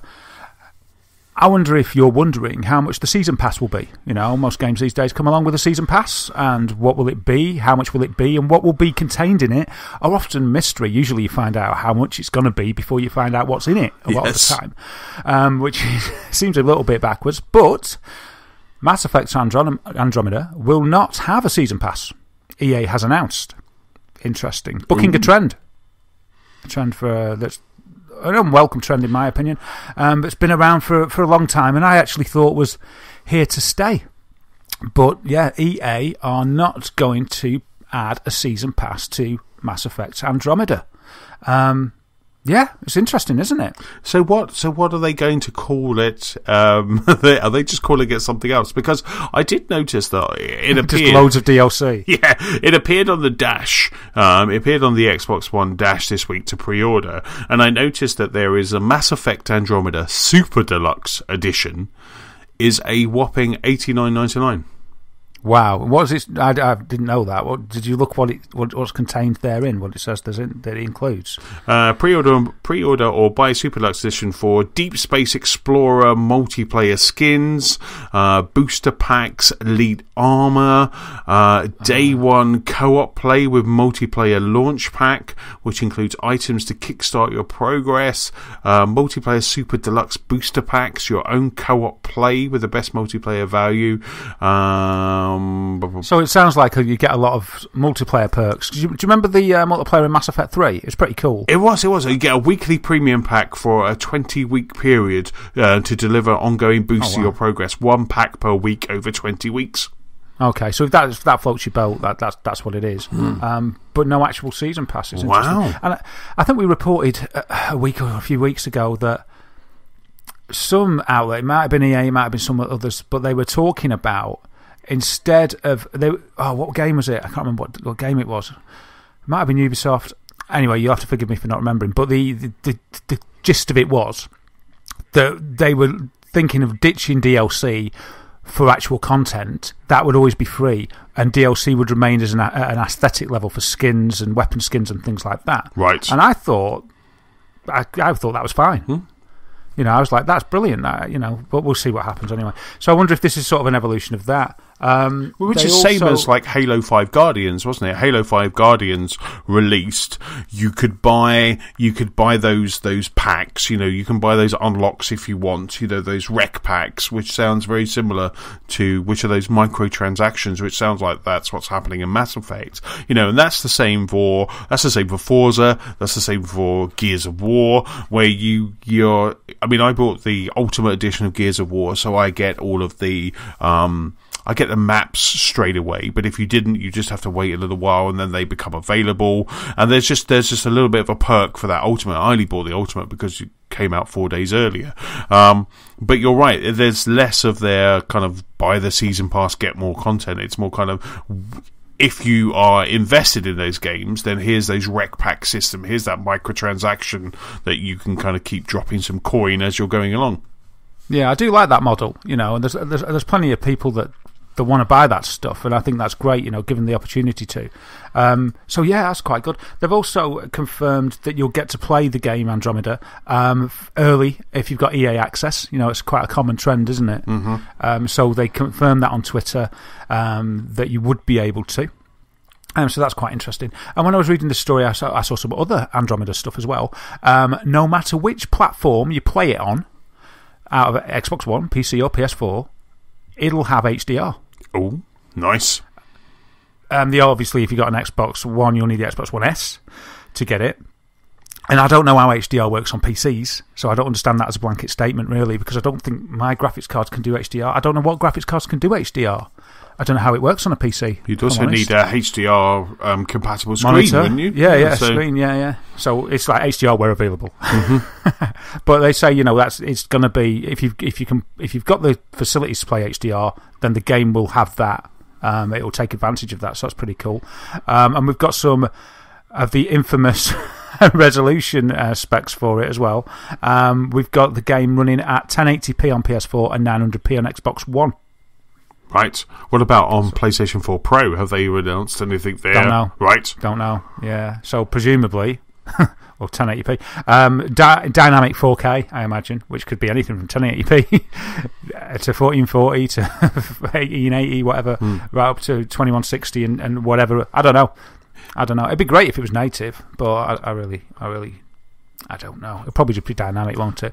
I mean, a few games recently. I was reading a Digital Foundry piece on, I think it might have been Uncharted, or one of the big ones anyway. It might have been Tomb Raider, and they said that it used dynamic 4K. So for some bits it was using the checkerboarding, for some bits it was native, for some bits it was using another technique, for some bits it was using another, and it changed them on the fly to adapt to to the best one for the engine at the time, for the environment. And they said, they said that basically you'd have to really know what you were looking at to be able to actually see that wasn't 4K. And they said that it worked seamlessly. And I've talked about that before. It's like, wow, this is incredible from the cost of that box and stuff. So I'm hoping that if they don't, that kind of technique, I'm hoping that is the one they'll use, sort of. So it just dynamically uses the best technique on the fly, depending what situation you're in the game, and it just switches it seamlessly on the fly.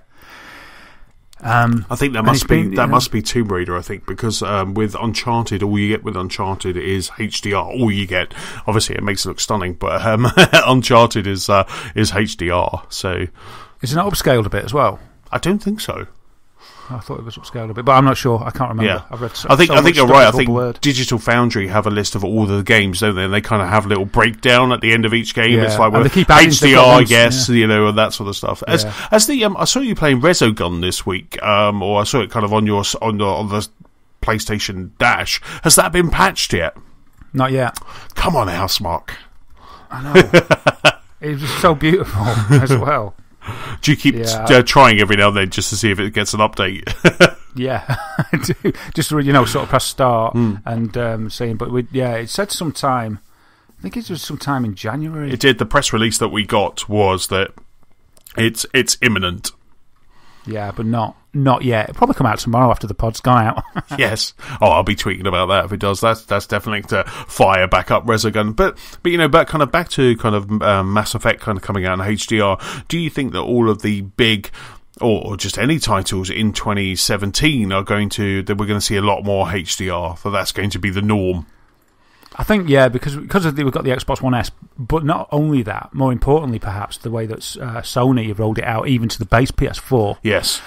I think that has ignited more of an interest in HDR probably than there has ever been before. And if people have got a TV, I mean, most people that have got an HDR TV, I don't think you can have HDR without 4K telly. No, you can't.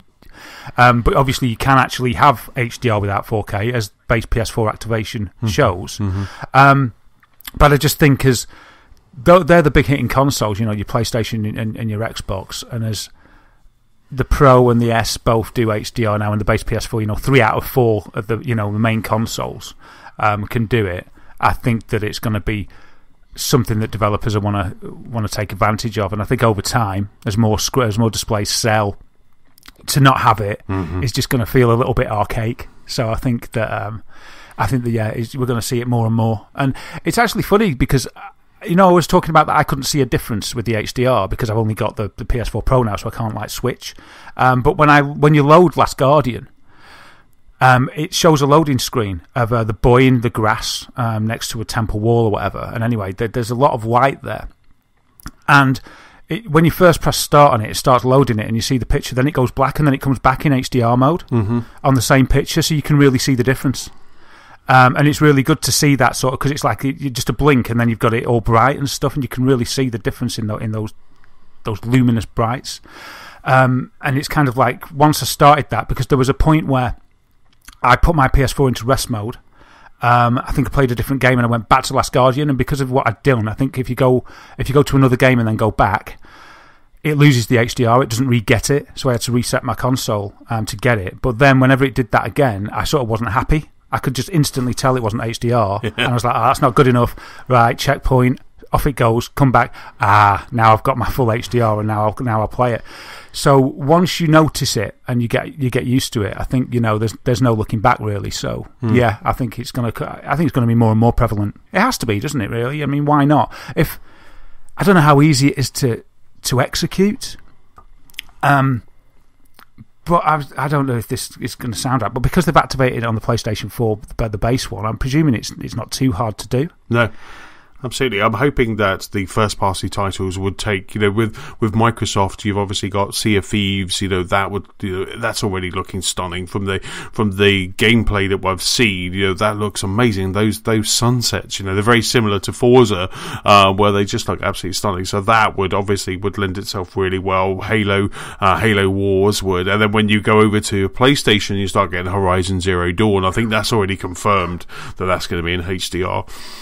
And that's when those consoles and the HDR and the up-res is really going to shine with these new games that are coming for it. We've got Spider-Man 4 coming as well from Insomniac, and that again I think has already been confirmed that it's going to be running in HDR. So it's just you can start seeing these first-party for 1.5 party titles doing it. I just hope that your Ubisofts and your EA that we start getting those, because I'm sure.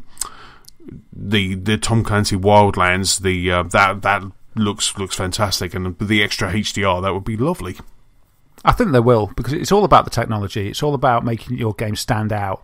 It's all about making your game more beautiful, the universe more beautiful. This is a way of being able to do that. So, if it was me or you in a development team, it'd be like, right, how can we do this? We want to do this, and you'd want to, because it's kind of human instinct, isn't it? You want to ride the wave, don't you? Surely it's just a variable. HDR equals true, and that's it. Done. Could well be, and it just pumps up all the way. You can imagine James just shouting at his headphones, going, "Idiots! It's 2 years' work, you idiots!" Right. So that's Mass Effect Andromeda. We're not far, are we? Because it's March, isn't it? That Mass Effect is coming out. Wow, yeah. It'll be a choice of Andromeda or Switch. Oh my goodness, why do they do this to us? Why? So that's Mass Effect Andromeda. Next up today, we've got a press release to say that Sony have announced another PlayStation 4, and this one it's a brand new Glacier White PlayStation 4 Slim. So Sony are going to launch the Glacier White version of its PlayStation 4 Slim in both Europe and also Japan. So the Glacier White PlayStation 4 will be launching on the 24th in Europe and February 23rd in Japan. So this is the first real kind of colour variation that we've got on the new kind of ultra slim PlayStation 4. So it's a 500 gig PlayStation 4, and it comes with a white DualShock 2, and the press release we got said that the price will be €299, £255 in the UK. No price yet for the Japanese version, but there also could potentially be a 1TB option available too. So this is quite nice. It looks quite sexy. Yeah, it looks nice. I quite like it. I can't help but wishing, and I know this would never happen, but that they'd just bring out all the colours at launch so you can sort of pick. Do you know what I mean? Yes. I wish I got used to my Glacier White PS4, not the Slim, but my old one, because it was the Destiny pack that I bought, and I loved it, but I couldn't get the Pro in white. I've mentioned this before, I know, and now I've got the S in white when that was black, so I was crossed over the other way. I actually wanted them to match, and I can't do that, and it's kind of like, well, I know the Slim's a new SKU, so it's not as easy, but I just kind of wish. You remember the old face plates on the 360? Mm-hmm. You could just change them, couldn't you? Yes. I just wished that, and like on was it the PS4? It might have been that or the PS3. You could just sort of slide the top bit off, and I just sort of wish they had that kind of thing where you could just do a soft swap. You could just buy a new top and front, just clip it off and pick them without having to buy a new console. Because if they brought out a PS4 Pro in Glacier White now, I wouldn't swap, because I've invested in that, and I'm not going to lose the money just to swap to white. But if they enabled me to swap the colour without invalidating my warranty, I may be more tempted, and that could be a bit of an avenue of revenue for them. I mean, they do have people like Extreme Skins that have like wraps, don't they? But I don't know how good they will be when you actually kind of like, you could wrap your PlayStation Pro in white. So there's a matte white that you can get from Extreme Skins, but I just don't know kind of how good that would look once you did it. Yeah, they look awesome on YouTube, but in the cold light of day in your house with your fingers and tools ready. Yes. I once tried, on my birthday it was, I really wanted my Nintendo DS to look cool, so I got a silver case for my birthday. Right. And I was like, yeah, and it said it's easy to do. And so I got it, I unwrapped it, and I was really happy. And then there's this like exploded diagram of a billion pieces, and I sat cross-legged on the bed. I thought, I'll just do this in a cinch, then I'll get up and enjoy the rest of my birthday with my new silver Nintendo DS that nobody else has got. And as the hours went by, I got so frustrated with some of the ribbons and things. In the end, I was like, no. And I think I rushed a bit, and I did finish it. And I thought, man, it's done. And I was so happy. It was like, look at this silver DS. Yes. And I thought it was all right until one slight flaw, it didn't charge. Oh, no. So once that battery ran out, it never charged up. And I was faced with ripping it all apart or just leaving it. I ended up leaving it. Yeah. So, yeah, the extreme cases do look amazing, but I just wonder, like you say, how easy and how effective they look. Because you don't want it looking worse than what you've got already, do you? No. And you don't want it being a massive pig to do either. No, absolutely not. I had, in my old PS4, I had a nice little Batman kind of sticker there on that little decal that was on the light on the controller, and that was really cool. But I got Nicola to do that because she's got, she's that finer kind of detail, because my first try was a bit it kind of overlapped a bit, and it drove me crazy, but I got Nicola to do it, and she's very more precise and more kind of caring about that sort of stuff, and it looked really good. But even that started to rub a bit, but yeah, no, it's such a shame that they don't just go, here's the PlayStation 4 Pro or Slim, it comes in, similar to what they're doing with the Vita now. It's like, it's white, it's blue, it's red, it's yellow, it's pink, choose the one that matches yours. But yeah, so it's quite interesting how we've just got the Slim just before Christmas in November, and now they brought out this white. I don't know whether it's demand or whether that's just the way that they do things over in Sony. But so we've got that's coming out in the UK very soon, 24th of January, and then the 23rd in Japan. Yeah, it's really nice, but I would feel a bit saddened if I preferred white and I'd just bought one and didn't know, but that's always the case, isn't it? Yeah. It's always the case. I just feel I'd have to let off some steam if that happened. Ooh. And talking of steam, keep going. That's the first segue I've ever done. So it's Steam, talking from one Steam to another Steam. We're talking about Valve Steam, of course, the market on PC. Hooray! Steam is just massive, isn't it? It's just absolutely phenomenal. Did you know how big Steam was, though? I don't think I realised how big it was. The other day, Steam reached its peak for concurrent users. And guess what it hit? 14 million. Wow. Users on Steam at the same time. 14 it's the first time million? It's hit that. 14 million users at the same time on Steam. Wow. Yeah, that's just how massive Steam is. It's unbelievable, isn't it? That's incredible. Have you ever seen Silicon Valley?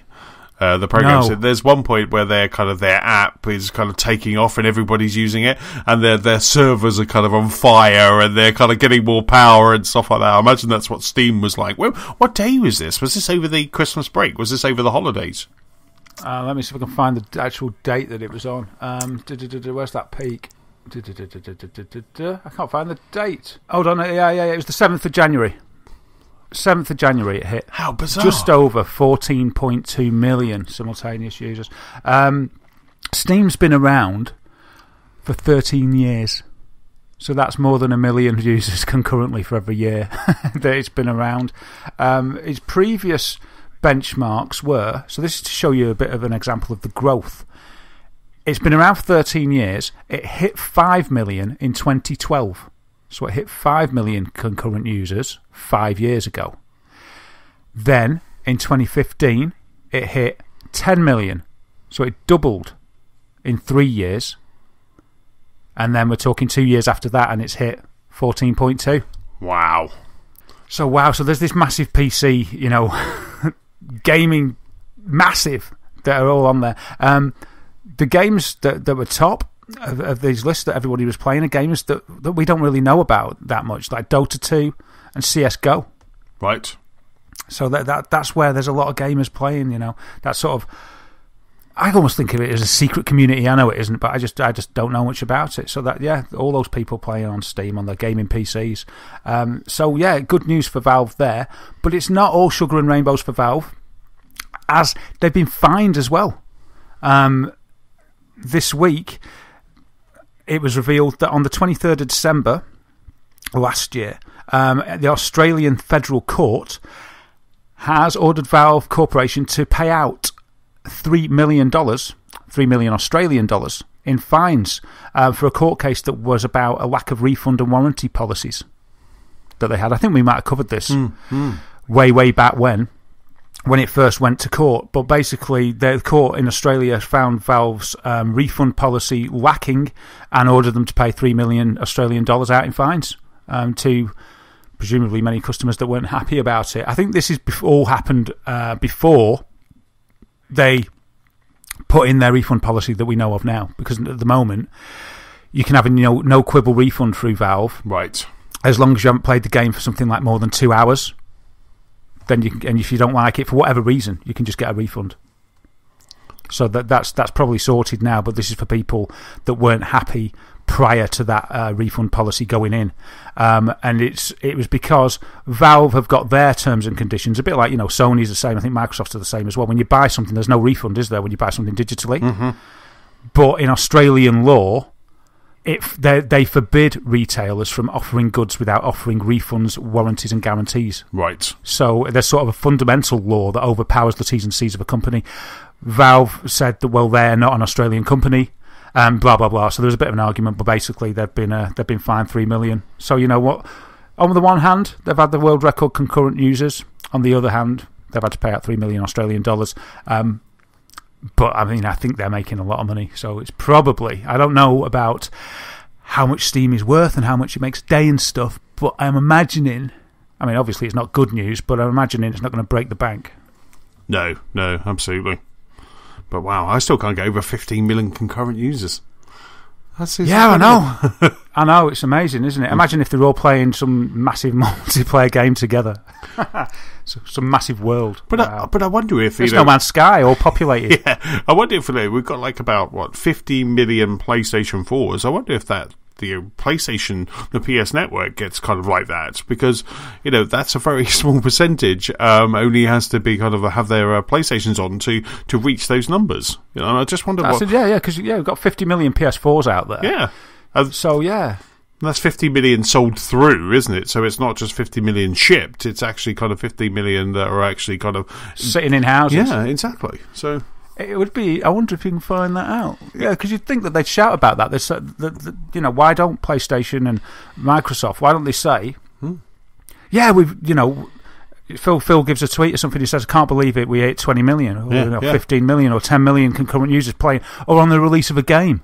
A big game like Gears 4, you say, couldn't believe we had 10 million playing Gears 4 last night. Yeah. I think that back in the days of... Yeah, exactly. Back in the days of 360, they used to say that, I remember Major Nelson kind of tweeting to say, right now on Halo 4 or something like that we had the most users we've ever had on Xbox. I remember Xbox Live. I remember that always happening. It's quite interesting because speaking about numbers, and it kind of takes nicely into the last article as well, that Sony announced how many units they've kind of shipped to retail, which is over 60 million. But they also said that Uncharted 4 has sold 8.9 million copies. And I thought, wow, that's incredible. But then you realise, again, it's that statistic. It's they've sold 8.9, but there's 50 million consoles out there. So it's there's a lot of consoles that aren't playing Uncharted 4.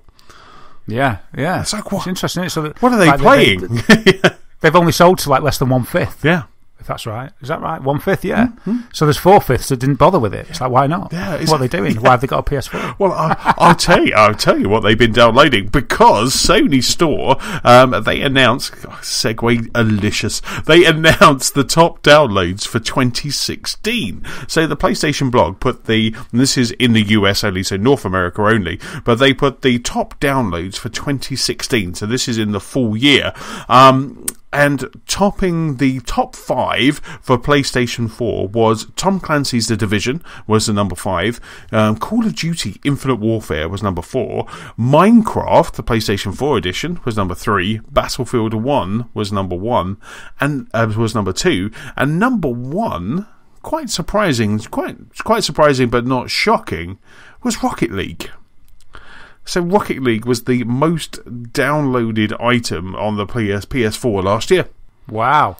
But the weird thing is, I was going to say, could that be because it was free? It was not Games with Gold, it was a PlayStation Plus game. Mm.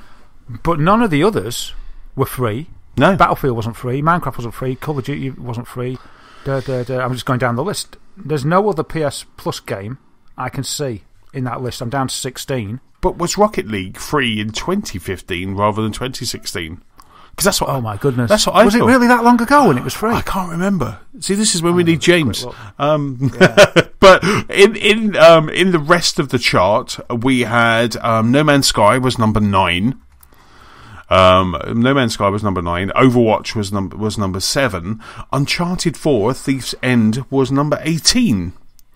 With Final Fantasy 15 was in at number 20. Now, don't forget, this is just digital sales only. But the great thing about this list was they also put the top 10 PlayStation VR games. So we had the top 5 looked like Keep Talking and Nobody Explodes, PlayStation VR Worlds, Until Dawn Rush of Blood was number 3. Batman Arkham VR, best experience on the PlayStation VR, was number 2. And Job Simulator was number 1. Wow, can't believe Job Simulator is number 1, but fair enough. Yeah, and it's really... It was July 2015 for Rocket League, actually. Was it? Yeah, time flies, doesn't it? So that's amazing. But yeah, Job Simulator,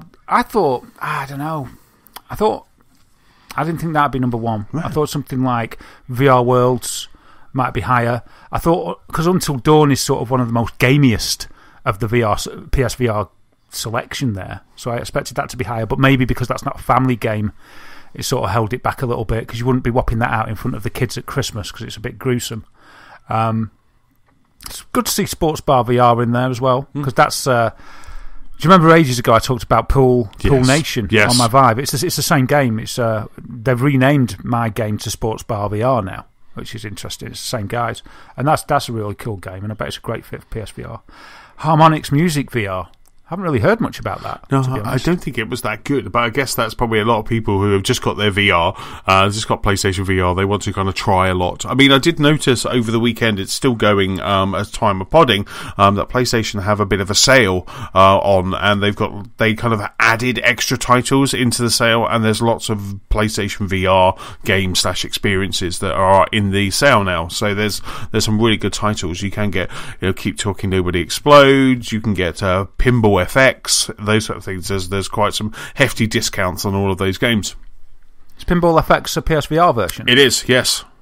Oh, you're not tempted? I am indeed. I'm tempted to get that.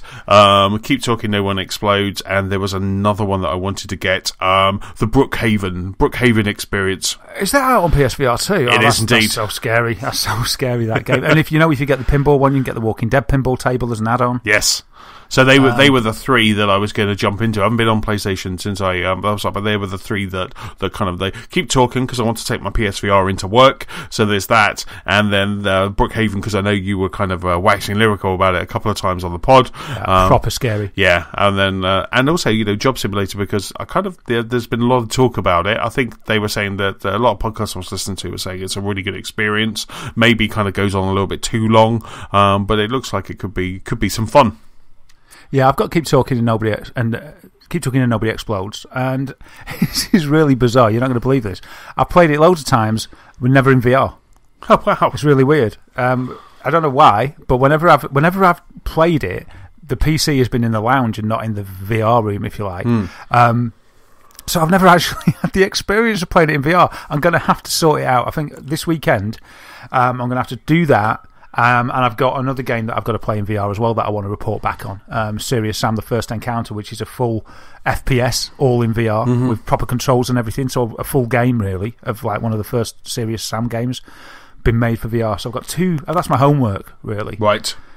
Because I'd love to play that in VR. That's sort of why I bought it. But it's so much fun without it anyway. You know, you print off your instructions and it's a great game. I don't suppose you would. You haven't got that, have you yet? No, I haven't got it yet. I might kind of buy those after we podded. But you were saying that the Brookhaven experience was really good. Experiment, sorry, it was really good. Brookhaven experiment is really, really good. I haven't known anyone play that and not love it. Right.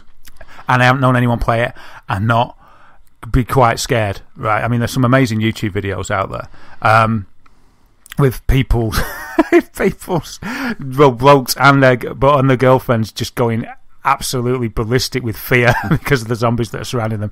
And my little tip, Anthony, if you get it, is as long as it's quite a close friend, and just be careful of the controller hitting you in the face if you do this.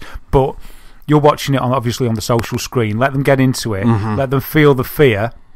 And then round about, if they get up to say wave 2 or 3, just at one point when you can tell they're maxing out on in trepidation, just kind of give them the zombie grab on the shoulder. Oh, yes. And I tell you, man, it's cruel, but it's ever so funny. As long as you don't end up with a black eye or the controller in your face, because they do the proper jump. Yes. I've actually read of people on Brookhaven Experiment, and luckily nobody's done this for me, and I haven't warned them, because some people say before they put people into a game like that, they tell them not to run, no matter what. That never even entered my head to say that. But people have actually tried to flee from the zombies and just ran into a wall. Or ran into the TV, you know, broken headsets and stuff, or broken themselves, which is even worse. So just be careful and just judge it. But if you can get them into one of them scares, if you kind of go, whoa, and lay your hand on your shoulder, you will get such a jump scare. It's so funny. Obviously not for anybody with a heart condition. But that would just be so funny. You just see someone like kind of turn around, run, and then they just kind of slam straight into a body, like you say, just like a cartoon. broken HMDs everywhere. Yeah, a PSVR shaped hole in the wall. And somebody could do that to you, even though you've done it to somebody else. That jump thing. If you were playing Brookhaven, and Nicola or whoever did it to you, man, I swear, it's still just the same, because you're there, man. You're surrounded by these zombies. And I think that the scary part of that kind of game, especially that one, it's so awful. It's pitch black, you can't see, you've got a battery on your torch, it's running out, you know, you're running out of battery, and then you can't see them. And it's the thing about them being behind you as well. Because a lot of people I've had on it, and I'm the same, are just looking forward. And then all of a sudden, you're getting hit and you don't know why, and you look round and they're right in your face and you think, oh yeah, they're all around me like real life, and then you're just spinning around going poof, poof, poof. It's a good game. One of the best wave shooters, I think. It's great. I didn't know it was out on PS4. Yeah. PSVR. That's awesome. No, I didn't until I saw that list of games that were on sale. So I'm definitely gonna. I'm gonna grab that. I might even have a go. Yeah. Oh, I want to play Dead Rising. Oh, damn it! What about Forza? Yeah, exactly. Forza's there calling Watch Dogs 2. I love it. It's good to be January and have so many games, because like January, it's like it's cold out there, it's dark out there. I just want to be gaming. So at the moment I have no DIY. So I don't care. Just bring the games on. Make hay while the sun shines. Exactly. And then the last of this, before we jump off onto the VR news desk, but the last of this was the PS4 add-ons. I thought it was quite interesting because 6 of the 10 were all Call of Duty add-ons. So whether it was for Black Ops, whether it was for, I think most of them were just kind of Black Ops, really. I think it was all Black Ops Season Pass and Zombie Packs and things like that. And then the others that kind of dotted around the top 10 was Destiny Rise of Iron, was number 2. The Rocket League Batman vs Superman Dawn of Justice car pack, which I got, that was number 9, and the Star Wars Battlefront Season Pass was in at number 10. Wow, nice list. It's really cool. It's really good. I like that list. I wish Microsoft would do something similar, because it's quite nice to just see kind of what people are playing and what's charting. So that's it for our regular news. It's now time to head over to the first VR desk of 2017. Yes, welcome to the first VR Desk of 2017. Happy New Year again. Actually, Happy New Year from the VR Desk. We haven't had one this year, have we? Because last week, it was just all about Game of the Year and stuff. We pushed the VR Desk to one side, but we've wheeled it back in now, and here we are. So, what should we talk about today? Well, first of all, we'll talk about some news about the HTC Vive that was revealed at CES 2017. That's saved till now. So, they announced... First of all, what should we talk about first? We've talked about the TP Cast previously on the show, and that's the little thing that you plug into the headset, and then instead of having a long wire to your PC, you basically get a small wire that goes to a battery that you put in your pocket, essentially making you wireless when you're playing Vive. So they've announced that they're going to be selling that outside of China in the first quarter of this year, right, to the rest of the world. It's going to come in at $249 for this TP Cast accessory, and that's going to come with a battery that lasts for 2 hours on a single charge. They're also going to bring out later on in the year, and if I'm going to get one, I'm probably going to wait for this one with a larger battery pack, which is going to last for 5 hours on a single charge. And as you saw, we saw a video of a guy doing a somersault, didn't we? Mm-hmm. And playing it without the wires and stuff. I've seen numerous reviews, and everybody to a man says there's no difference. How they do it, well, they're using the really high-speed, secret way of wireless data transfer, right, I suppose it is. Right. I saw an interview, he said, yeah, we've got our sort of proprietary way of doing this. And the guy was cynical at first, and then he had a go, and he said, I can't believe it, it's just the same as being wired. He said, it's just the same as being wired. Even when he sort of put his hand on top of the sensor to try and block it, it still worked and stuff. So it's quite amazing. And to think that we said this before, so I'm sort of saying it again. But it's quite amazing that we're at the wireless stage already. Yes. Technology like this. And it sort of beggars belief to me that they can do this and that it can be the exact same experience but without the wire. So that's really cool. It's something that's on the list I mentioned at the top of the show. I wouldn't mind one of these TP Cast things.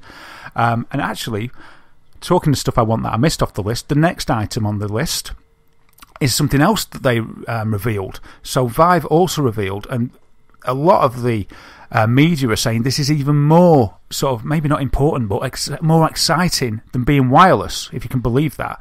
This is called the Vive Wireless Tracker.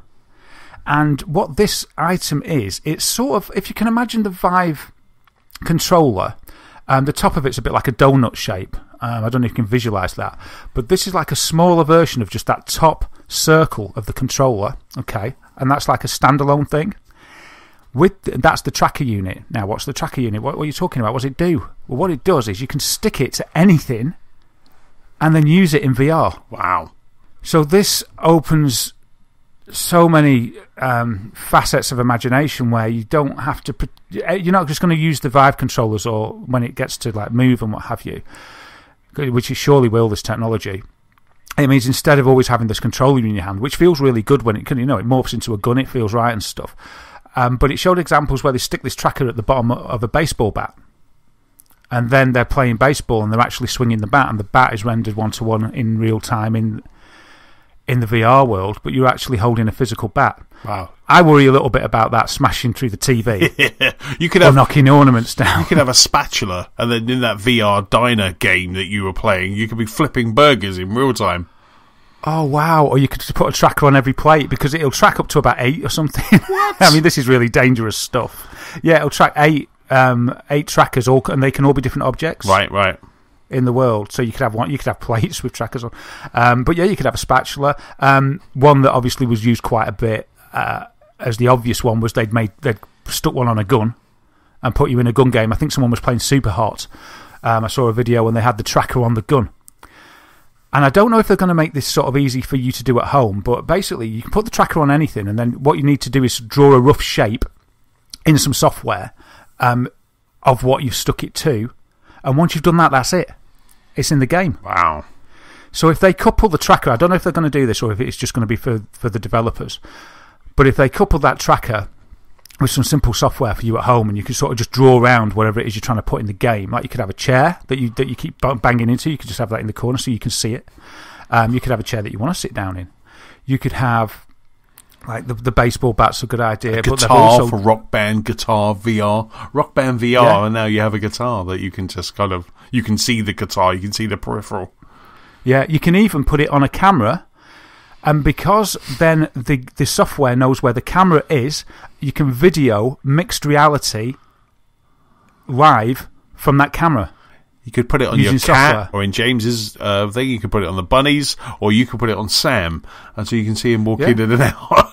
Yeah, so you can avoid them. You could even have it so that, you could have one on the cat or the bunnies, and you could have one on the gun, and like that could be kind of a random game where you've got to try and hit the target. Obviously, you're not going to hurt them. Something else they used it for, they stuck these trackers on some gloves, and then the software was able to map individual fingers. So you could pick things up with fingers, with 5 fingers on each hand. You could pick things up, throw them, hold them. You could write with a finger on things, that amount of detail, like finger point detail, using these trackers as well. So that's pretty cool. Wow. That was really cool. So that sounds really good. So that's actually the tracker thing as well, which would be quite good. I don't know the price of those yet. Mm-hmm. I don't know the price of that. But yeah, you could draw with your fingers and everything with the gloves. Baseball, gun stuff. There's probably things that I can't. They're just, whatever you want to use in VR, you can put a tracker on. So yeah, it could be quite amazing. That could be quite cool. Yeah, it could be. I look forward to hearing the price. But the thing is, as well. Oh, and there's another thing that they revealed as well, and this is called the audio headset. So they've improved the headset, and it looks like it's more designed to have earphones in your ears, sort of, and it's a plastic headset instead of the silly straps that we've got at the moment. Yes, the deluxe audio strap, I believe they're calling it. That is it, the deluxe audio strap. Looks like they've taken a little bit of inspiration from the PSVR setup. It looks like the underside of the helmet, if you like, to me. And then you fit, instead of the straps, you fit the Vive on the front of that. It takes the weight more to the back of your head. Mm-hmm. So I'm sort of picturing it's a lot of money, but you get the deluxe audio headset, you get the trackers, you get the TP cast, and then you're sort of wireless in there. That's the best setup you're going to get at the moment.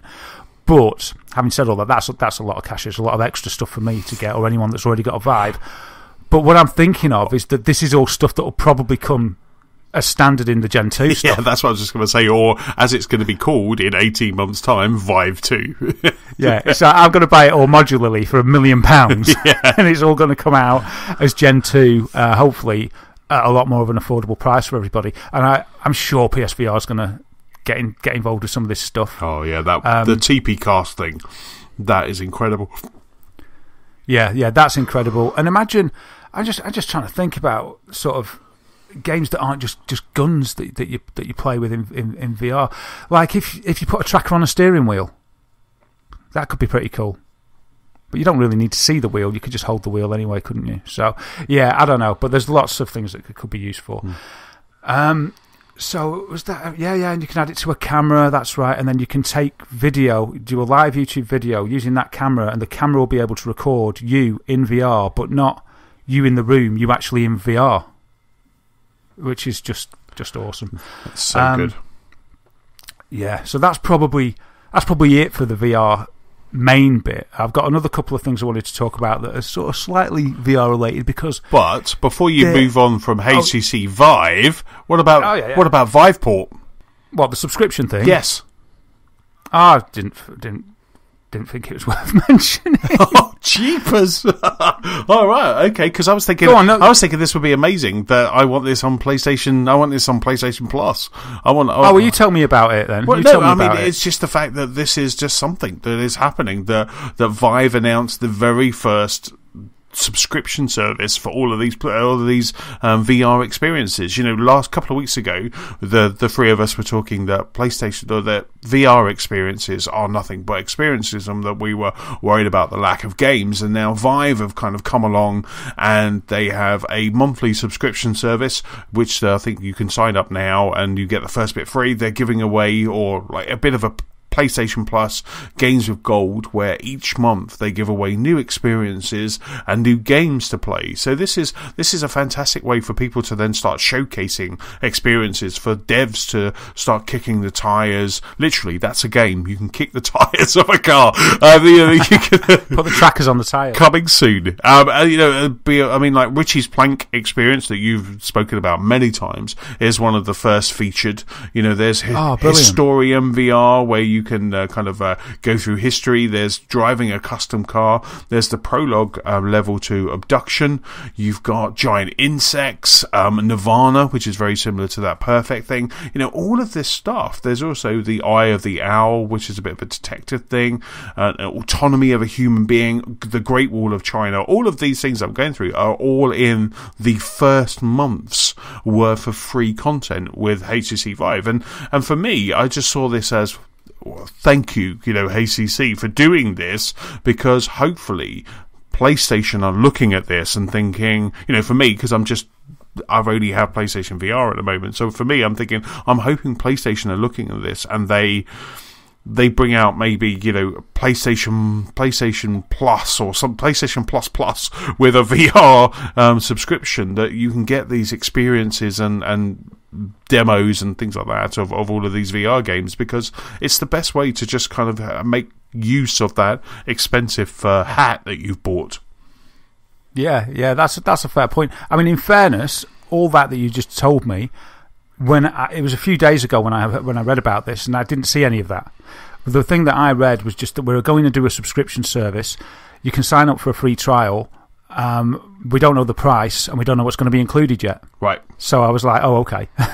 So that's why I said, there's nothing to report. But I didn't check it today or in the last day or so. So maybe they've updated. It sounds like they've updated that quite a lot, because obviously that is worth talking about. Absolutely. If you go to viveport.com, they will keep you up to date. Sign up now and be one of the first to get a free trial to Viveport subscription.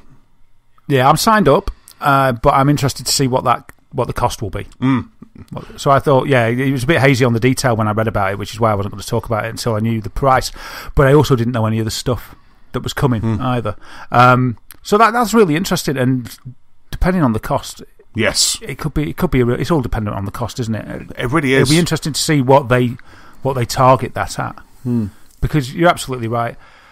Well, we're absolutely right. There's a lot of experiences and things that you probably wouldn't want to commit to buying, but for a reasonable fee per month, and you get furnished with a new experience or two each month, that could be a nice way to just sort of keep you interested and keep people involved in their new toy, and not let the interest sort of wear off. Absolutely, but it also is that the devs will be more invested if they now know that there is this outlet that they can put their experiences there, the start of a game.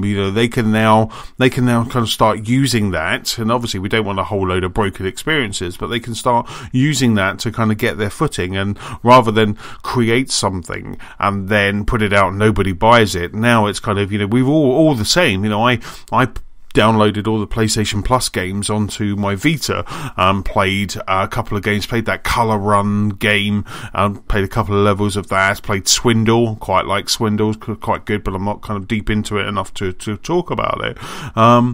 But you try them, and there could be something that hooks you. Broforce is the fine example, because I was on this fine pod saying Broforce, whatever, and then I played it because it was free, and then I loved it, absolutely loved it way too much. And I'm hoping that something, like this subscription service, again, kind of you're absolutely bang on, Darren. It's kind of where that price is, because you don't want to start paying £15 a month for these experiences, but something, couple of cappuccinos, a Chinese in Tunbridge Wells, then, prawn crackers in Tunbridge Wells goes a long way. Yeah, a slice of cake, then, to get these experiences. And as I said before, I would just hope that maybe Sony is looking at this to think, actually, we should do that, because I was expecting that at the PlayStation experience. I was expecting them to say, we're now going to be adding a PSVR game to the PS Plus each month.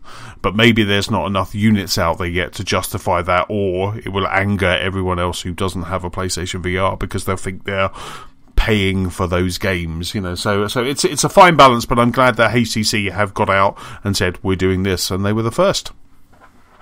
Yeah, absolutely. And I mean, the thing is with them, the Vive port, they've created it because they want people to buy games direct through them and not go through Steam, because then that means more money for them and less that they pay for Steam. They're basically just trying to compete with Steam. Everything comes out on Steam, pretty much. I might be wrong, maybe not everything, but the majority of stuff already comes out on Steam. So the Vive port store has got its work cut out for it in a big way. Right. I don't know of anybody that uses Vive port over Steam. It's sort of like almost ridiculous to use it. Do you know what I mean? You kind of go and have a look at out of curiosity, but I don't really use the Vive port store. I just kind of go to Steam, and on Steam you've got all these green light things. You've got demos and stuff on Steam already, and that's free, though they don't have a subscription service. So what they're trying to do is they're trying to lure people away from Steam and use Viveport, and they're very open. Yes. So we'll see how it goes. So it's gonna. I think they've got the work cut out for them, because to lure me away from just using Steam that I'm used to is something that would not come naturally. I know that might sound silly, but I'm sort of just so used to starting up Steam VR, which is what it runs on, and then just browsing through the Steam VR list in release date order and just seeing everything that's come out, everything that's free, everything that's not free, looking at the user reviews, gauging what it's like, reading up the user reviews on these different experiences, and that I'm very used to sort of picking and choosing and gauging my VR experiences in that manner. And I've been to the Viveport store and just doesn't feel as easy, or I mean Steam's not perfect, but I sort of prefer it. Yes. So they've got the work cut out, but this is a great step forward to doing that. And it could get a lot of people away from, just like I've just said, away from just being so blinkered on Steam and bring them to the Viveport. And I don't know if this is sort of a less open sort of idea, but if they could have some good content on there that somehow isn't on Steam, that can only help as well, couldn't it? Indeed, absolutely. Yeah. So yeah, sorry about that. Yeah, that was me thinking that wasn't worth talking about. I'm sorry, Anthony. I didn't know you'd know about it. Like I say, I was watching the HTC streams because they had the OSIC stuff, and plus, I'm interested in anything VR. So yeah. And now you've got your PSVR. Nothing gets past you. Well, exactly, because I want to know how it's gonna go over to my world at some point. Awesome. So, yeah, you bamboozled me there a little bit. So, yeah, the next thing is probably tenuously linked, and this is all about kind of Resident Evil's coming. Resident Evil 7 is going to be VR. I love the way that they just as an extra thing, I love the way that the Resident Evil logo turns the VIL into 7. Right, yes. When they do it. Yes. Have you seen the way they just turn it orange or whatever? Yes, I just love that. It's very cool, isn't it? I'm probably not going to get Resident Evil because it's going to be too scary for me. I don't think I'll dare play it. We'll see what happens. But I think it's shaping up to be pretty good. I played the demo without VR on PlayStation. I thought it was really good, really atmospheric, really scary. But to go hand in hand with your new VR Resident Evil, there's an official Resident Evil candle to give you the 4D experience. This is an endorsed, fully official Resident Evil candle that you can get from Mercoid. It's called the Wood, Sweat and Fears 4D VR candle. Oh my! And it's designed to give you the smell of the game. So when you're in the cabin or the house, it's designed to smell like sort of leather, old timber, and a bit of blood thrown in. Oh my God, that sounds grim. So it's going to smell like this old musty house. Oh my God. And zombie goo and stuff. And the candle's designed to burn for about 18 to 20 hours, which is about... so it ensures that it'll last for the whole game, should you require to play it. But you just probably want to get the air freshener at hand for when you're finished if you've got somebody turning up, because they might think it's a bit of a strange scent. If you've got visitors, that you've got your old wood, blood and zombie sweat candle burning away. That's an interesting aroma, Anthony. Imagine if police turn up at your house, just for the just something random, and then you kind of open the door and they get this waft of not only the sweat from you from playing Resident Evil, but also that tint of blood, and so they would be like, "Can we come in, please, sir?" They know that smell. Yeah, exactly. That's what I'm saying. They're known to pick that up. Yeah. So it's kind of like, oh my goodness, that's so scary. It's weird, isn't it? So that candle is $19 if you're interested. But if you go to mercoid.com, they can send it to you. This morning when I looked, they only had 5 in stock left. So it's selling like hot candles. So there you go. An extra facet of atmosphere if you're going to play Resident Evil 7. Get the candle and smell the gore. 4D. That's true 4D gaming. That is 4D. And the last thing that I've got for you on the Resident Evil theme is, this isn't VR, this is real life. It's something I hadn't heard of, the Resident Evil Experience. So, have you heard of this? No, heard of the Resident Evil 7 Experience. Well, to celebrate Resident Evil 7, which is out soon, 24th of January, Capcom's launched the Experience, a 45-minute immersive event taking place from January the 20th to the 23rd, 2017, in London. What happened? It reminds me a bit of one of these escape the room things, but it's Resident Evil themed thing. So I'll just read you the quick press release. Are you ready to enter the Baker family's house? The Sewer Gators, a paranormal TV production team, is looking for intern reporters to help them investigate the disappearance of their missing crew. Should try and do it in the Resident Evil voice, shouldn't I? I won't bother. Are you up to it? Have you got nerves of steel? Are you good at solving puzzles? If so, read on. Following a storyline inspired by the brand new Resident Evil 7 game, the Experience recreates the Baker family house in a haunted venue in the heart of London's East End, and the Sewer Gators need your help. You will arrive at the Sewer Gators debrief area with a partner ahead of your assignment. You will then need to work together to collect hints, solve puzzles, and outsmart the Baker family as you search for the truth about your missing colleagues and try and escape the house without going missing yourself. So if you fancy it and you're around London on those dates, it's free. Oh my God, that sounds so scary.